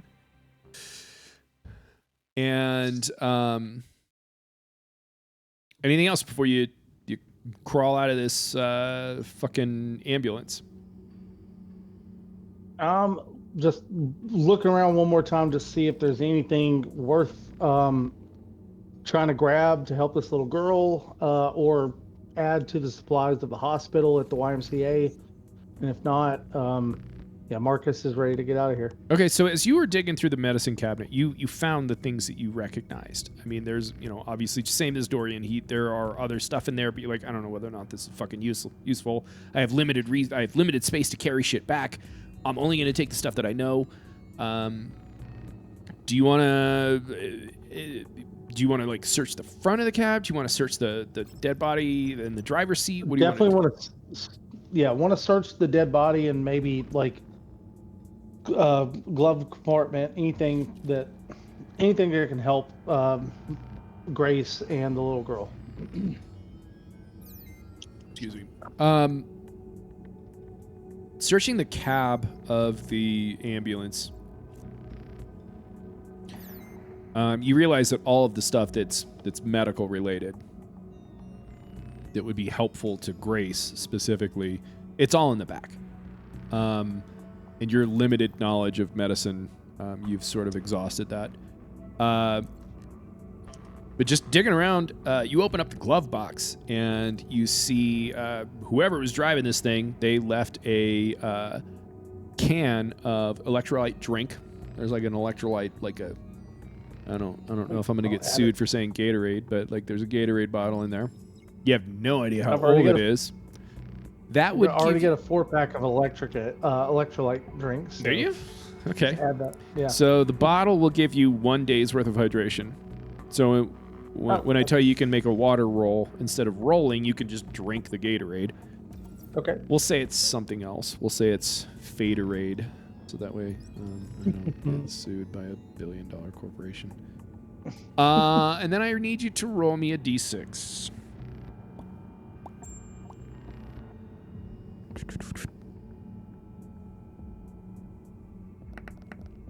And then you just find 3 protein bars. And I would say that each one of those is a day's worth of food. So instead of rolling your food resource, you could just eat a granola bar or a protein bar. There's 3 of them. You can either keep them all yourself or you can give them to your buddies. And that's all you really find digging around in the cab, unless you want to give me a wits roll. Just straight wits.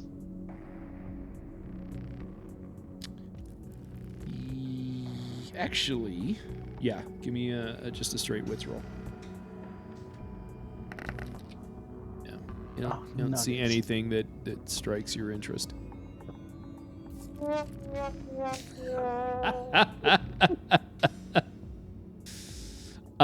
Give me an observation. I need all of you to give me an observation roll.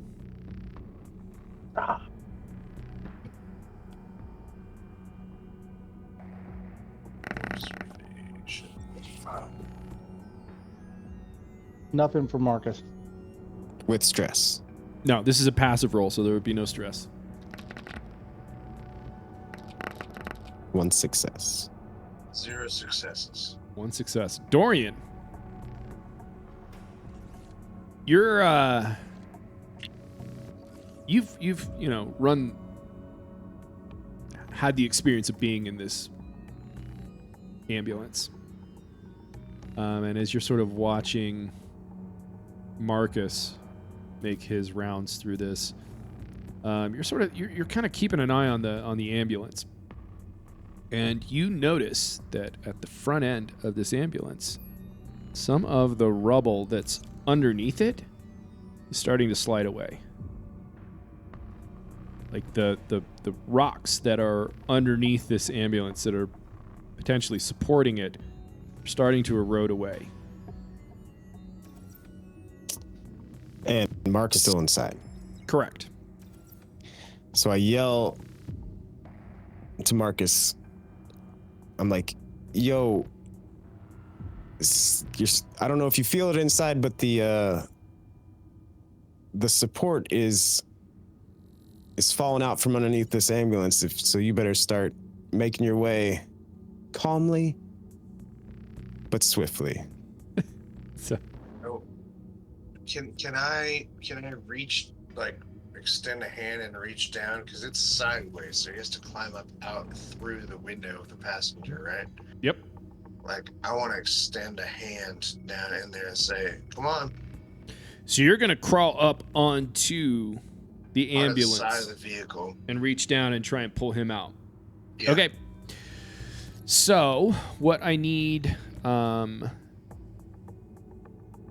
Y'all got treats. Go away. as Dorian sort of like announces this, hey guys, it looks like the rubble is starting to wear away. You all become aware that, like, oh shit, it is starting to potentially, like, the maybe all of us climbing in and out of this fucking thing is jostled shit loose. 1, 2, 3, 4. Okay. I need Marcus to make a mobility roll, and you can get an additional +1 from getting help from Bunk. That's a total of 8. Oh, That's 3 6s. Hell yeah. 3 6s, motherfuck. So as you climb up on this, you climb up on the ambulance, and you start reaching down. As soon as you climb up on it, the weight of you climbing up on the ambulance, you feel like you can hear like the rubble starting to erode away, and you actually start to feel like there's a sudden sort of like a shift in the weight of the ambulance starts rolling forward. It starts just slightly sliding forward. Marcus, you feel that in the cab, and immediately you go, fuck, I gotta get the fuck out of here. You see Bunk's hand reach down through the window to grab you. You grab hold of his hand, and the two of you make your way out. And as Bunk and Marcus, as Marcus clears this thing, both of you jump off of the ambulance, and the weight of you guys jumping off this ambulance creates a rock slide, and you just watch as this ambulance and all of this rubble that's been piled onto it just slowly, like this like almost like an avalanche, just slides right down the side of this hill. And this ambulance, you watch it at the bottom, just tumbles, sort of like ass over tea kettle, and just ends up in a heap. And the rest of this rubble from this rock slide just piles back on top of it. Slow clap. Great escape, guys. If that was televised, ratings through the roof.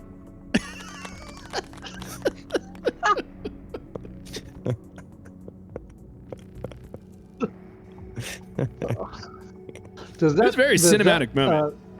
I don't know if I did it justice. And that sound, does that show up on the Twitch stream? It does. So everybody watching gets to see the sad trombone and the golf clap. I was in another campaign where you can. I'm gonna have to fucking figure out how to make it so that you guys can't use the soundboard after I tell you the story. I'll tell you this story after the stream. Nobody wants to hear this. I figured it out tonight. It's been years. Yeah, we've been playing on Discord for years, but I'll tell you this. I'll tell you my soundboard story after the stream. Anyway, you guys make it out. You guys found a tremendous amount of stuff. You saw a dead body in the driver's seat. You found a putrefied body in the back that both of you managed to hold your shit together when you discovered. And you found a ton of stuff in the back. Dorian was the one that found all the initial antibiotics. So did you throw that in the backpack with Bunk? You gave it all back to Okay. my backpack. Yeah. Because I thought he was going back in to get more, but he was Gotcha. like, no, I don't want to do that. So Dorian, you're not a medical expert, but you've heard of azithromycin specifically. I mean, you've had a Z-Pack in your life. You're not 100% sure what the other two were, but like you've heard of them. You don't know what they do. You're not sure why that thing said emergency use only, but you were convinced that like, hey, it's emergency use only. This shit sounds serious.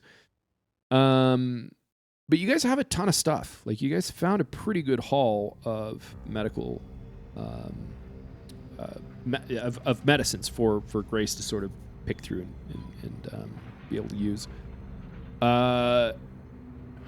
What do you guys want to do? I tell everybody, hey man, that little girl is barely hanging on to life. Let's get our asses back to the hospital. We got to get this medicine to that little girl. And Marcus is going to say, we just also made a shit ton of noise, so anybody in this area that we don't know is here just heard that. So we need to vominos. Get the fuck back to the vehicle and get the hell back to the hospital. All right. So you guys start booking it back to the truck. You're on this road, and you're making your way towards the APC, and because I have been drinking coffee and beer, I need to pee again, so we're going to take another quick break, and then we'll discuss what you guys encounter. All right, we'll be right like 2 minutes. Tight 2 minutes. Okay, so you guys were on the road. You guys looted this ambulance. You guys are making your way back to the APC. What is the marching order on this one? In the back. Marcus will stay out front, because he's not fucking having an anxiety attack. Okay. So Marcus, you're out front. And then me, and then Silas, and then Bunk. Okay. Marcus, you don't even need to roll for this, because it's there's nothing to it. Ahead of you, you guys are kind of like coming around one of these corners on this road, and ahead of you, you see an old man walking 2 dogs. I'm gonna see if they have noticed you yet.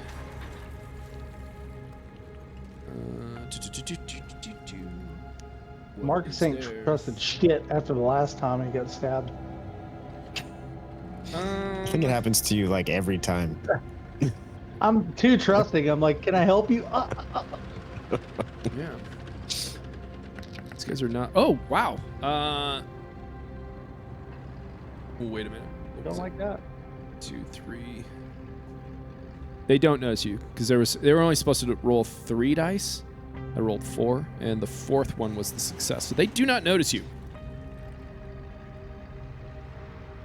I want to, like, oh shit, because now, after like the last few weeks, Marcus is not like, oh, they need our help. They've got dogs. They're friendly. Marcus is like, fuck. Everybody stop. Get down. There's somebody on the path. And he wants to pull out his sniper rifle and look through his scope at the guy with the dogs and see if he's carrying a weapon, if scan the area, like anything he can see that looks out of the ordinary, because people aren't just walking dogs on this path. Gotcha. So he's not walking with a lot of purpose. Like he's sort of casually strolling, so to speak. He does have he's not holding it with as though he's like wielding it, so to speak. It's one of those things where like he's got the butt end of this rifle underneath his arm, and sort of the rifle is like sort of hanging over his forearm. But he's got 2 dogs on leashes, and they're out in front of him. They're not like pulling on the leashes. It's not like dogs are dragging him around, but they're walking with him. And he's got 2 Rottweilers on leash with him, and he is carrying a rifle of some sort. I was going to ask what kind of dogs they were, because if they were Pomeranians, that would have changed things. But nope, they're not Pomeranians. They are 2 Rottweilers. Marcus is going to say this guy's got 2 Rottweilers and a shotgun, and he is in between us and where we're going. Where you go? I say Dorian, Danger Man goes and talks us through it. Otherwise, I'll shoot that fucker in the head. We got a deadline to meet. Why don't Silas is already ready to shoot this guy. Yeah. Why don't we just go around? Well, it's a road. Like there's, to go around them, you would have to go like up this hill. You would have to climb this hill, get in an elevated position. You're not out on an open plain. Huh. Or you could go. I'll cover you. You want me to go? Talk All to the guy of with 2 dogs. All of you go. I will cover you. I won't The know. more- Give me a sign if you want me to shoot this asshole. If he even lifts a finger, one of them dogs goes crazy, I'm gonna shoot him. Yeah. We So gotta get back. Marcus, Silas, and Dorian, you want us to go towards this guy, and if there's a sign of any kind of like commotion, Marcus will just like throw the universal. No, the fucking Republicans have taken that. He'll throw a peace sign up. He'll throw a peace sign up. Okay, perfect. I don't know what you're talking about, but is everybody else on board with this plan? The peace sign? Yeah. Gotcha. Okay. So tell me what you're doing. The deuces. Because he has not noticed you yet. Okay, so I take out my rifle and I lay down on the fucking ground and I just sit there waiting, dead trained on this guy. Okay. Waiting for y'all. I say, go on. All right. So 2 seconds. Go on, nerds. Go get. Dude, I used that line in our D&D campaign the other night. Dude. No, I don't think anybody else picked it up on as a reference, but like I literally used that. Anyway, doesn't matter. In ours? In ours? Yeah, you don't remember? No, I definitely lost my shit. I'm a Walton Goggins fan, so. All right. Everybody kind of put your tokens where you think you would be.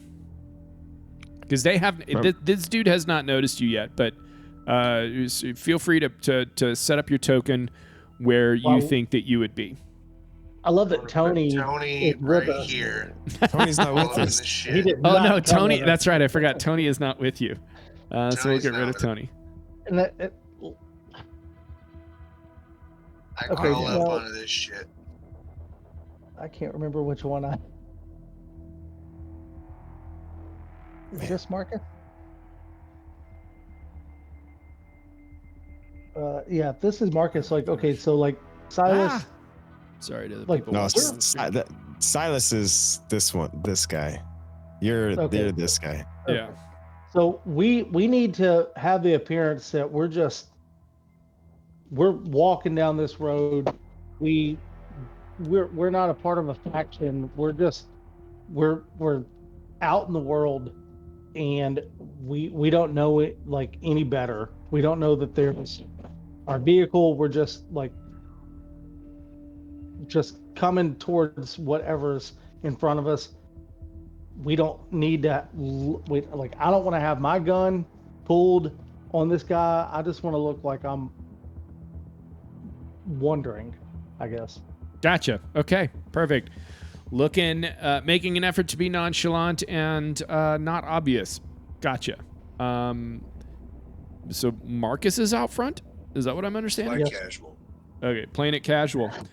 I'm going to give Super you the casual. first opportunity to take an action before he recognizes you, because this guy is super unobservant, even though this is a straight stretch of highway, and The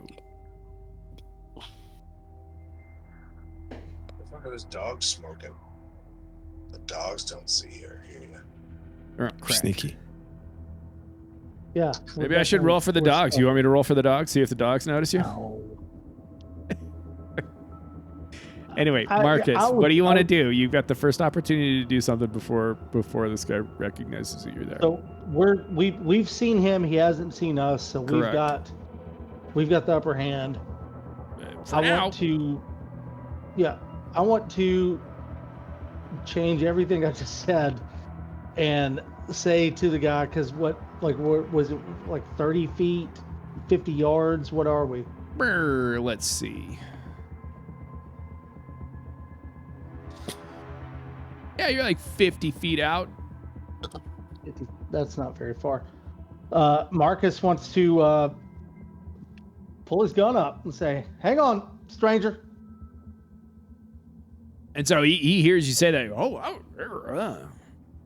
He kind of looks at you, and he's got the dogs, and he just sort of shrugs his shoulders, and he's like, "Well,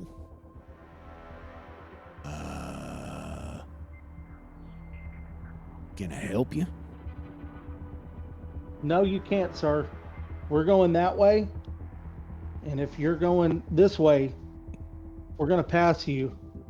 We don't want to say hello. We don't care about you. We don't want you to care about us. Well, actually, doesn't matter. So he sort of looks at you and he's like, well, I am amenable to those terms. I don't rightly care about you. But I am curious where you're coming from.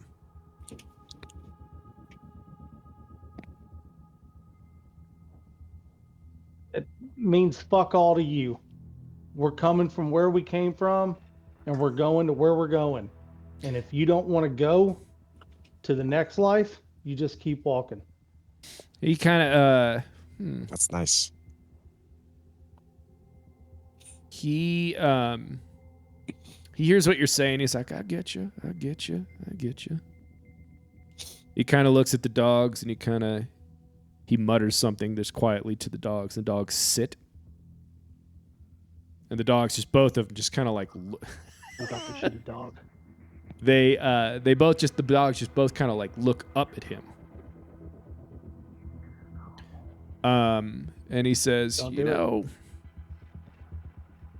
I don't mean to be nosy, but y'all wouldn't have happened to found an ambulance up yonder, would you?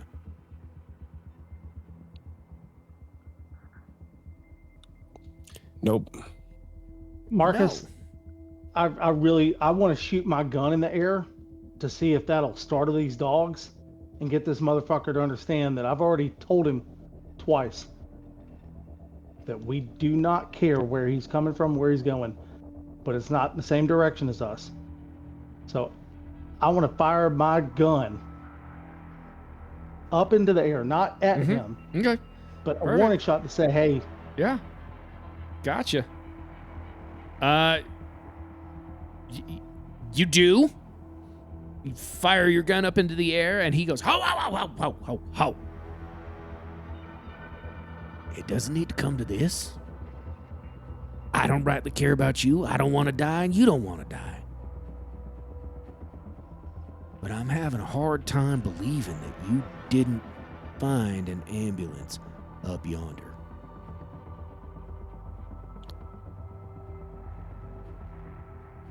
We saw one, but it fell down the hill. Give me a persuasion roll. With all your goddamn stress. He just blurts out, "We saw one, but it fell down the hill." That's hilarious. That's how I imagine it. Saw one, but it fell down the hill.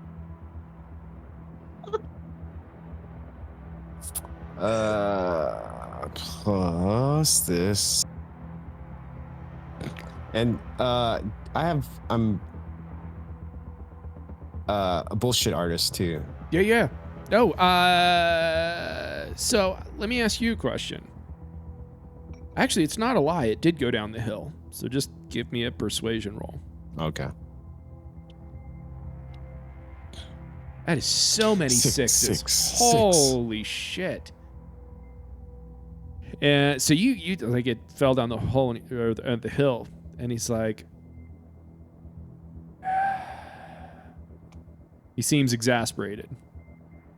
He's just like, I knew it was only a matter of time. You know, there's something in that ambulance that is very important to me. Y'all didn't happen to find anything in that ambulance, did you? You expected us to climb into an ambulance that's dangling off the side of a hill in mud? He's like, I don't know what I expect. I'm just asking. Oh, no. We saw it, and we were like, there's probably something important in there. And then it was like, as we said it, we were about to step in. I was about to take one step in, and I saw a rock start falling. And then one of these gentlemen with the beards grabbed me by the jacket, the collar up here, and just pulled me back. And it was like, and then that's when it went down. And I was like, I even made my own like sound effect. Whew, whew, whew, whew. As it went into the distance, like the Doppler effect. Give me a deception roll. What's deception? Persuasion. Persuasion? Yeah, sorry. Plus my bullshit. Yeah, plus your bullshit modifier. artist. Sorry, different game. 6, 6, 1 panic, 2 panic. I got 1 6.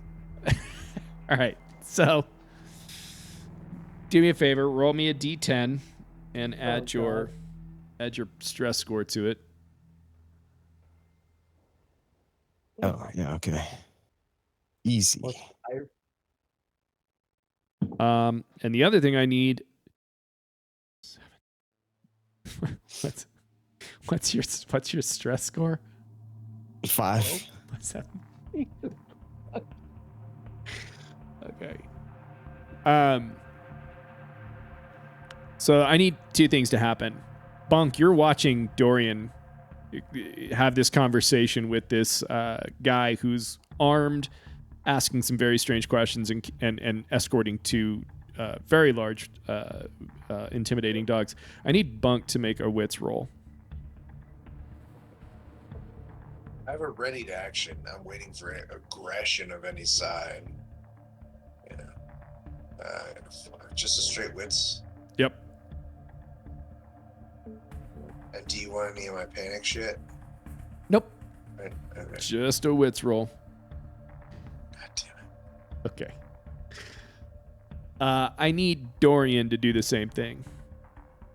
It's Yeah. I'm not the wittiest. Oh, no shit. Oh, wow. But I got Ew. 2 6s. So you also start feeling extraordinarily paranoid about everybody around you. But you are able to, as much as you're suspicious of everybody, you don't particularly trust anyone you're with right now. You are able to recognize friend versus foe. Bunk, however, starts getting extremely concerned about the fact that Dorian is out there speaking on behalf of the group with this new stranger.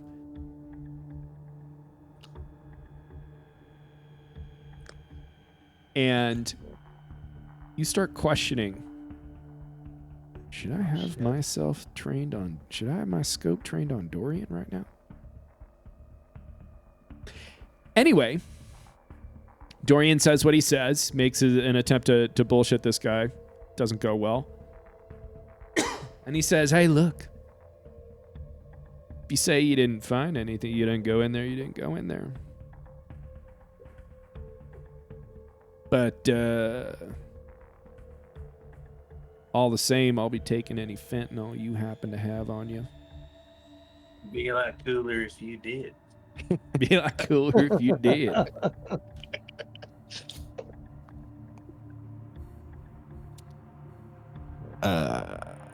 When he says this, does he raise a weapon or does he just say it casually? I need everybody to give me an observation roll. I can't roll for shit today. Actually, I would say, yeah. Who was that? That was me, That was me. Marcus. So Marcus. And Do I need to panic when I roll it, or? no stress for this. This is a passive roll. Bunk doesn't see it. Succeeded? I got a 6. Yep, Bunk got it. Dorian did. Danger didn't. Danger Okay. So Dorian, you're oblivious to this, but actually, I'm not going to roll for Silas because then I would have to role play it. Bunk and excuse me. Bunk and Marcus both notice that when he says, I'll be taking any fentanyl you have on you, you both notice that he does one of these and one of these. Oh, fuck. I immediately take, I was trained on him, Yeah. and I immediately start looking in the hills where I think he was looking, and I'm looking for snipers. Give me an or observation roll. personnel. Yeah, and Mark is going to do the same. See if he can see a glint of any kind of light hitting scope or anything like that. Okay, give me an observation roll, both of you. Would this work with my gut feeling? To detect an Oh, approaching for threat? sure. Yes. So The second one doesn't count. The first one, I think I failed on the first one.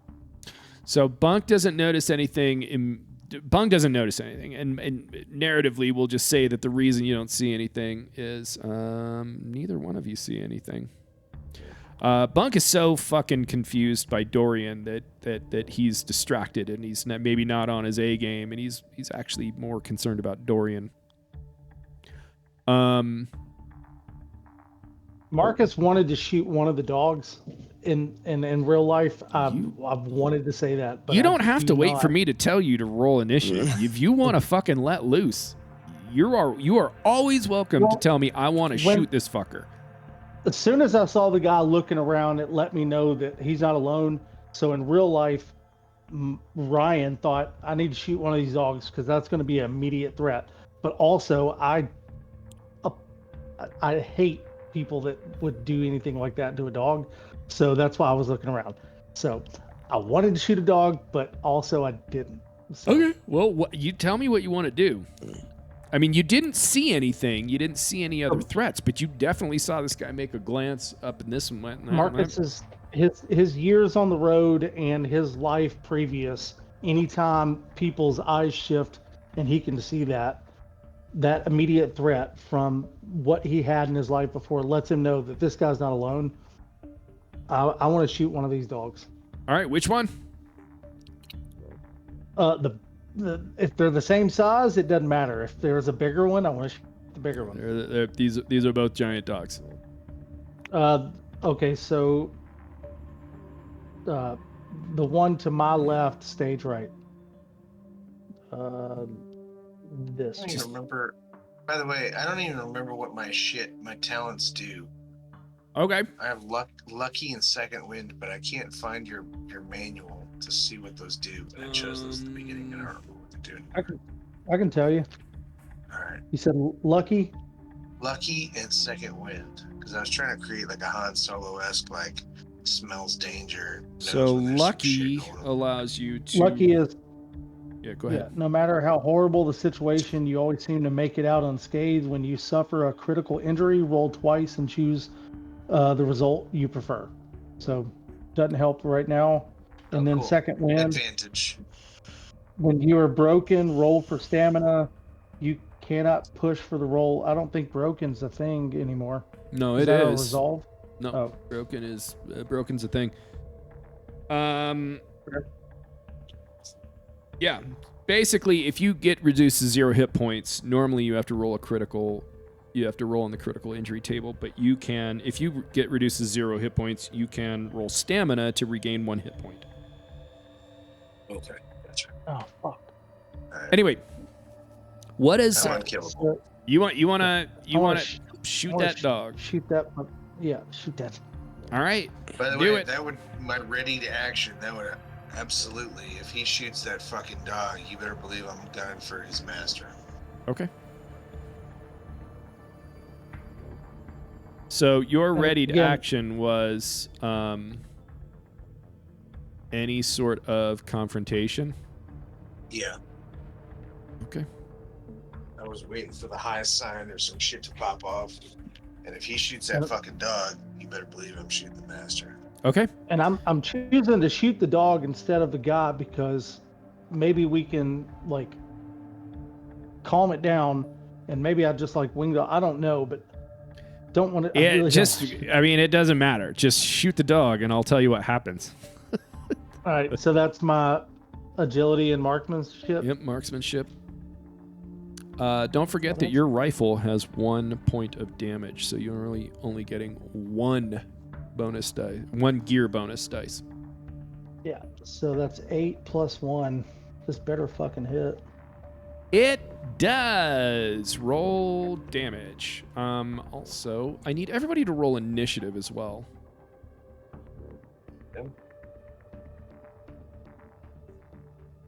I forget what our initiative is. So D10 plus your agility. And the it was a 4 and a 3 on the damage. No, I need you to roll 1d6 and then add 2 to it. Oh shit! Sorry. Whose is the 3?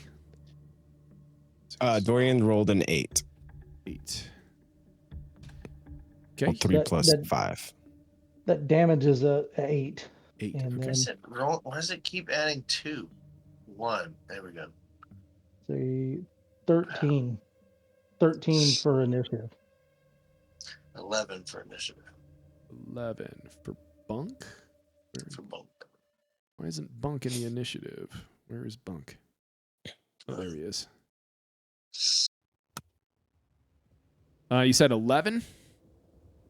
Yeah, I got 11. Bunk did. Okay. And then I need to roll. Like, oh shit. The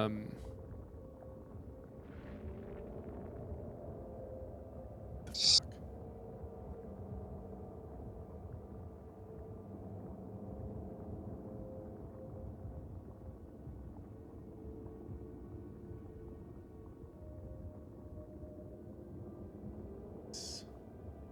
I'm just gonna roll this.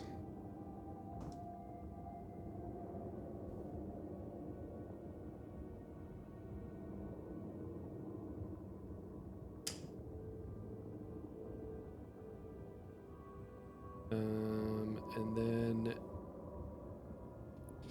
zoink. So you let loose with this shot, and you hit this dog. And would you like to describe how this dog dies? Jesus. Just yelps. Marcus, no, it doesn't even. It's a right in the middle of the head. Dog goes down. Perfect. Yeah. Bunk, since you said you had a readied action, why don't you go ahead and tell me what you want to do? Yeah. I'm firing center mass at that the master there. The Okay. dude that I can see. As soon as that first dog goes down, at the same time, Bunk's going to let loose with a shot, and this dog is going to start. He drops the leash, and he's just like, what the fuck? He drops the leash. This dog is going to start charging. Go ahead and take your shot. All right. So it is my.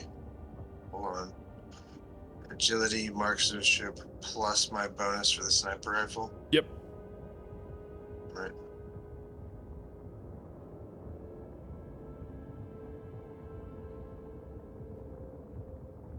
What?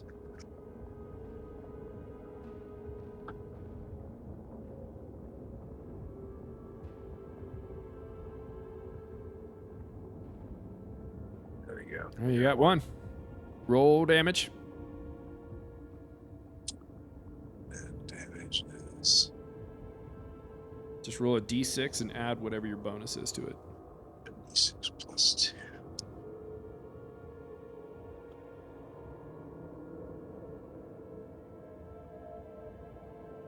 Five. Okay.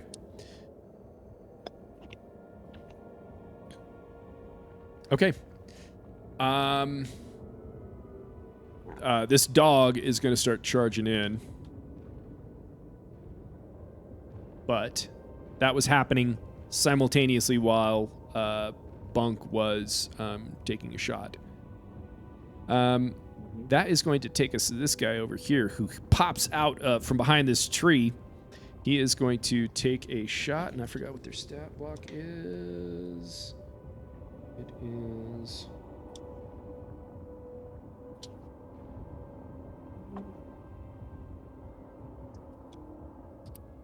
Bunk, these are your people. Ooh, he is going to take a shot at Marcus, who's out front. Marcus, you are going to take 6 damage. Jesus. That's going to take us back to Bunk.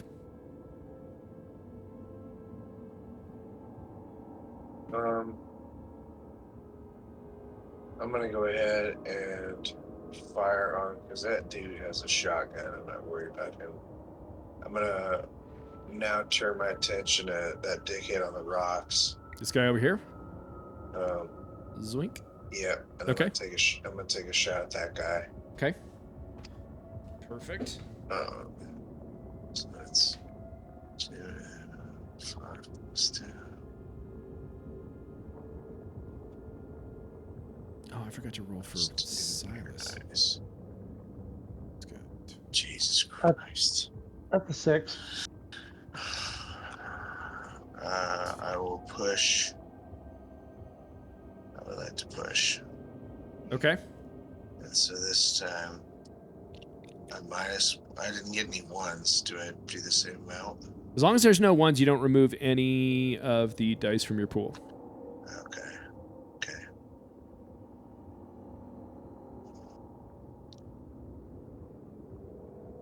Perfect. And you're Oh, I got one. Didn't see that one. How much do you have? How much stress do you have? Just one stress die. Cool. Roll then that. led to a cascading.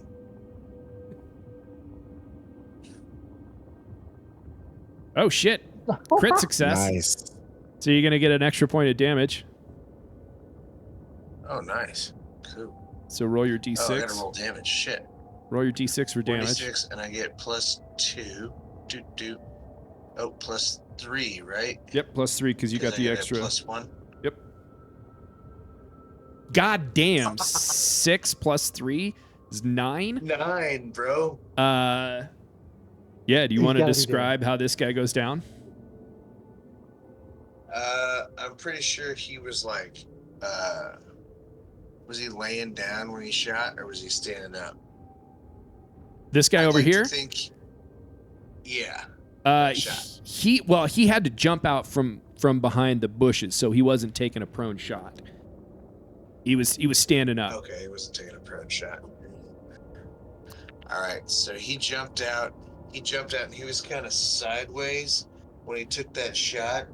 Yeah. And I shot that fucker right underneath the armpit, and that went right through his side, right into his heart, and the guy just fucking drops like immediately. Yeah. Like Yeah, his heart exploded. He's definitely good, and he just goes down.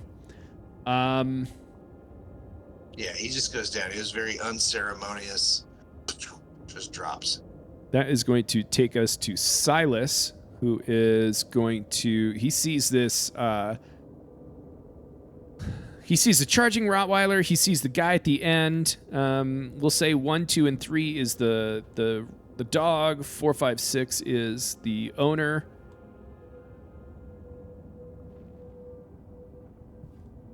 Five. He's going to take a shot at the owner with his... I don't remember what he's got. He's got a shotgun and a 45 pistol. Yeah. He's going to take the... he doesn't have the bow. He's got the bow tucked away for right now. So he's going to take a shot with his pistol, which is a 2. So 5, 7, 8, 9 dice. 1, 2, 3, 4, 5, 6, 7, 8, 9. Jesus. Oh, he gets one. Yeah, success. Oh, one was a 6 and it fell off. That's some shit. 6 for 3. What is the pistols? 1. So 4. He's going to hit this dude for 4. Did he get hit once before? He did get hit once before. Yep. Yeah, me. So I hit him once before. he gets hit with Silas's pistol. He hits him right in the throat. And he like grabs his neck and he drops to his knees and falls down on the ground.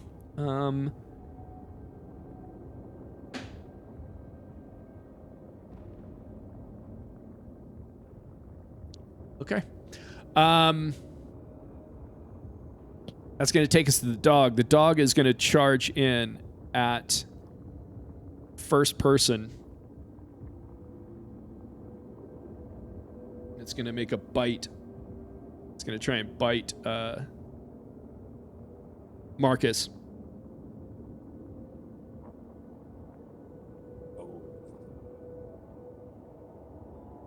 Oh, he's gonna take a chunk out of you. Oh, he's gonna. That's for killing the other dog. He's gonna hit you. I only had 2. You only had 2. So this dog, it takes a bite out of you. I need you to roll a red dice and a. First, I need you to just roll a stamina roll. Just roll a stamina roll. That's not good. So that's stamina plus my strength. So 4. Come on. Oh wow. Oh. Okay. Fuck that dog. So Marcus goes down. But this dog, he takes a chomps down on chomps down on the side of your abdomen, and you could feel his bottom teeth go right into your kidney. But that's gonna put you down. But you are alive. That's gonna bring us this guy who pops out from behind the bushes over here, and he's gonna take a shot at Dorian. Of course he is. Those are MAGA hats they're wearing, right?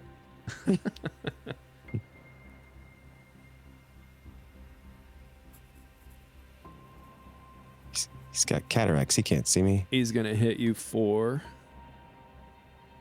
3.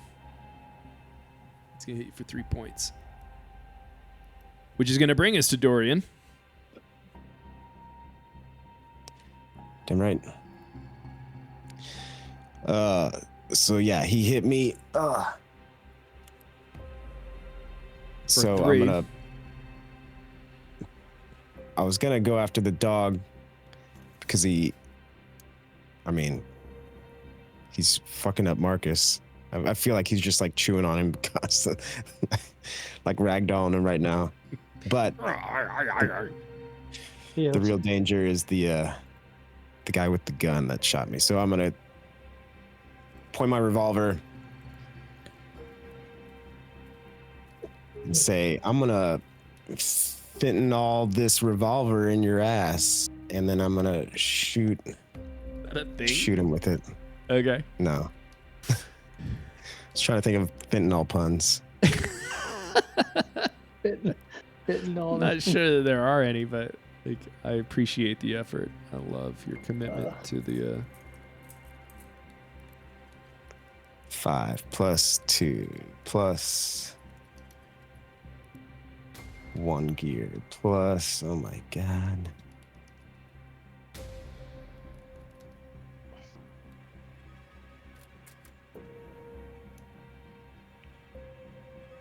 Jesus! 2, 3, 1, 2, 3, 4, 5, 5, 2, 6. 3, 4, 5. Lots of Did I hit him? success. You hit him, and you don't even need to roll damage. You don't even roll damage. You want to describe how this guy dies? So I feel like he hit me in the shoulder, and then I, at the same time, like, did my awesome pun, and I'm like on one knee, and like I just want it to go like, because it's at a high angle. It hits him, and then like also knocks his hat off, and it hangs. It's like sets in a tree. All right, and that's gonna do it for that dude. I mean, he that was so many 6s. I can't justify him surviving that. Whoops. This dude's dead. So the only thing you got left of this dog that is currently fucking up Marcus. Marcus, I need you to roll me another stamina roll. I'm being honest. I don't want to do this. Sorry, my internet's not working. I'm losing connection. Oh my gosh, you managed. All right. Nice. That guy's done. Bunk, you're up. Who's still alive? This The dog. Everybody but me. It's a fucking dog. Just this fucking dog? Alright, I'm shooting at the dog.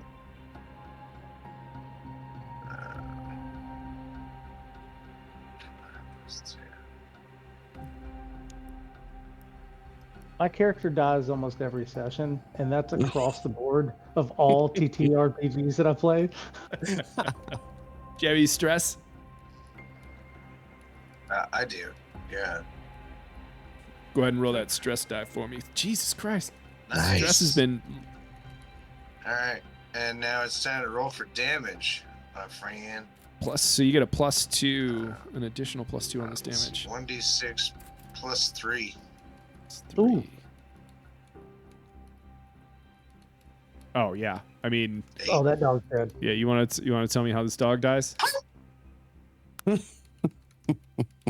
That's it. Just like that. Just the dog just dies. Just like With- that. With a Perfect. The big dog chunk. just fucking dies. With a big chunk of Marcus in his mouth. Just before he's like about to attack Marcus again, he sits down. He's like, acts like he's about to be a good boy. Just then, his head explodes. Just so Love it. Marcus has nightmares. Perfect. Love it. Yeah. All right. So, other than Marcus, just getting fucked up by this dog, you guys managed to put these highwaymen down. What do you want to do? We gotta patch up Marcus. Stabilize before we can Marcus. go. Yeah, I Stabilize vote Marcus. save Get that Marcus. fucker going. So, give me a Alias dog shit. somebody. Give me actually what I need Marcus to do. Is give me a Well, first thing I have to do is okay. I need Marcus to give me a stamina roll. Can he do it? Oh, his luck ran out. Okay. Can I push that? No, you're unconscious. Yeah. I can push But you're I mean you're unconscious. We'll just leave it at that for right now. Does anybody Mark the want course. to? Is there anything anybody wants to do? I've got. So, like, what are his like injuries? It's just like you were shot. He got shot, and then a And you dog got bit. fucking bit him in the kidneys. Man, Hit him I've so got- hard. and he's unconscious. All I have is. I mean, I've got chloroform. I can't make him even more unconscious. I got duct tape. Marcus has got I a can first tape aid up his kit on wound. his person. Oh, perfect. Oh, okay. Hey, you got duct tape? Yeah. I do. You can duct tape over his fucking gashed wounds. Yeah. And I mean, stop him from bleeding out. I would say if one of you guys wants to take the first aid kit from Marcus to do like a healing roll, you could do that. I would like to do that. Okay. What's give your me- healing? Is it way better than mine, I bet? Oh, I don't have any. I don't have any healing. I have 3 in empathy. Okay, I have same shit. I got 2 empathy and 1 healing, so. Same roll. You got it. Yeah. I think honestly Marcus has the best healing. Yeah, but the first aid kit's going to give you a +2 gear bonus. So give me a healing roll with a +2 gear. Do I need to take that out of my resources? Yeah, if somebody's going to take it from you, yes. Okay. Oh my god. And then stress too. Always. Yeah. Anytime you're actively doing something. Oh, wow. No 3 panics. You got sixes. 3 6s. Sweet. Okay, so with the 3 6s, I would say that Marcus is not only stabilized, but conscious. But there's an effect lingering in the background for Marcus that we will get to next session. because I think this is a good place to stop it for tonight. Rabies. 100%. We gotta cut off his head. But yeah, so we'll end it there. Way to take out the tweakers. Looks like you guys successfully looted the ambulance without falling down the hillside in the rock slide. But hey, to those of you guys that were watching tonight, thanks for sticking around with us. That's it for the stream for tonight. We'll play again in a couple weeks. Thanks for hanging out with us.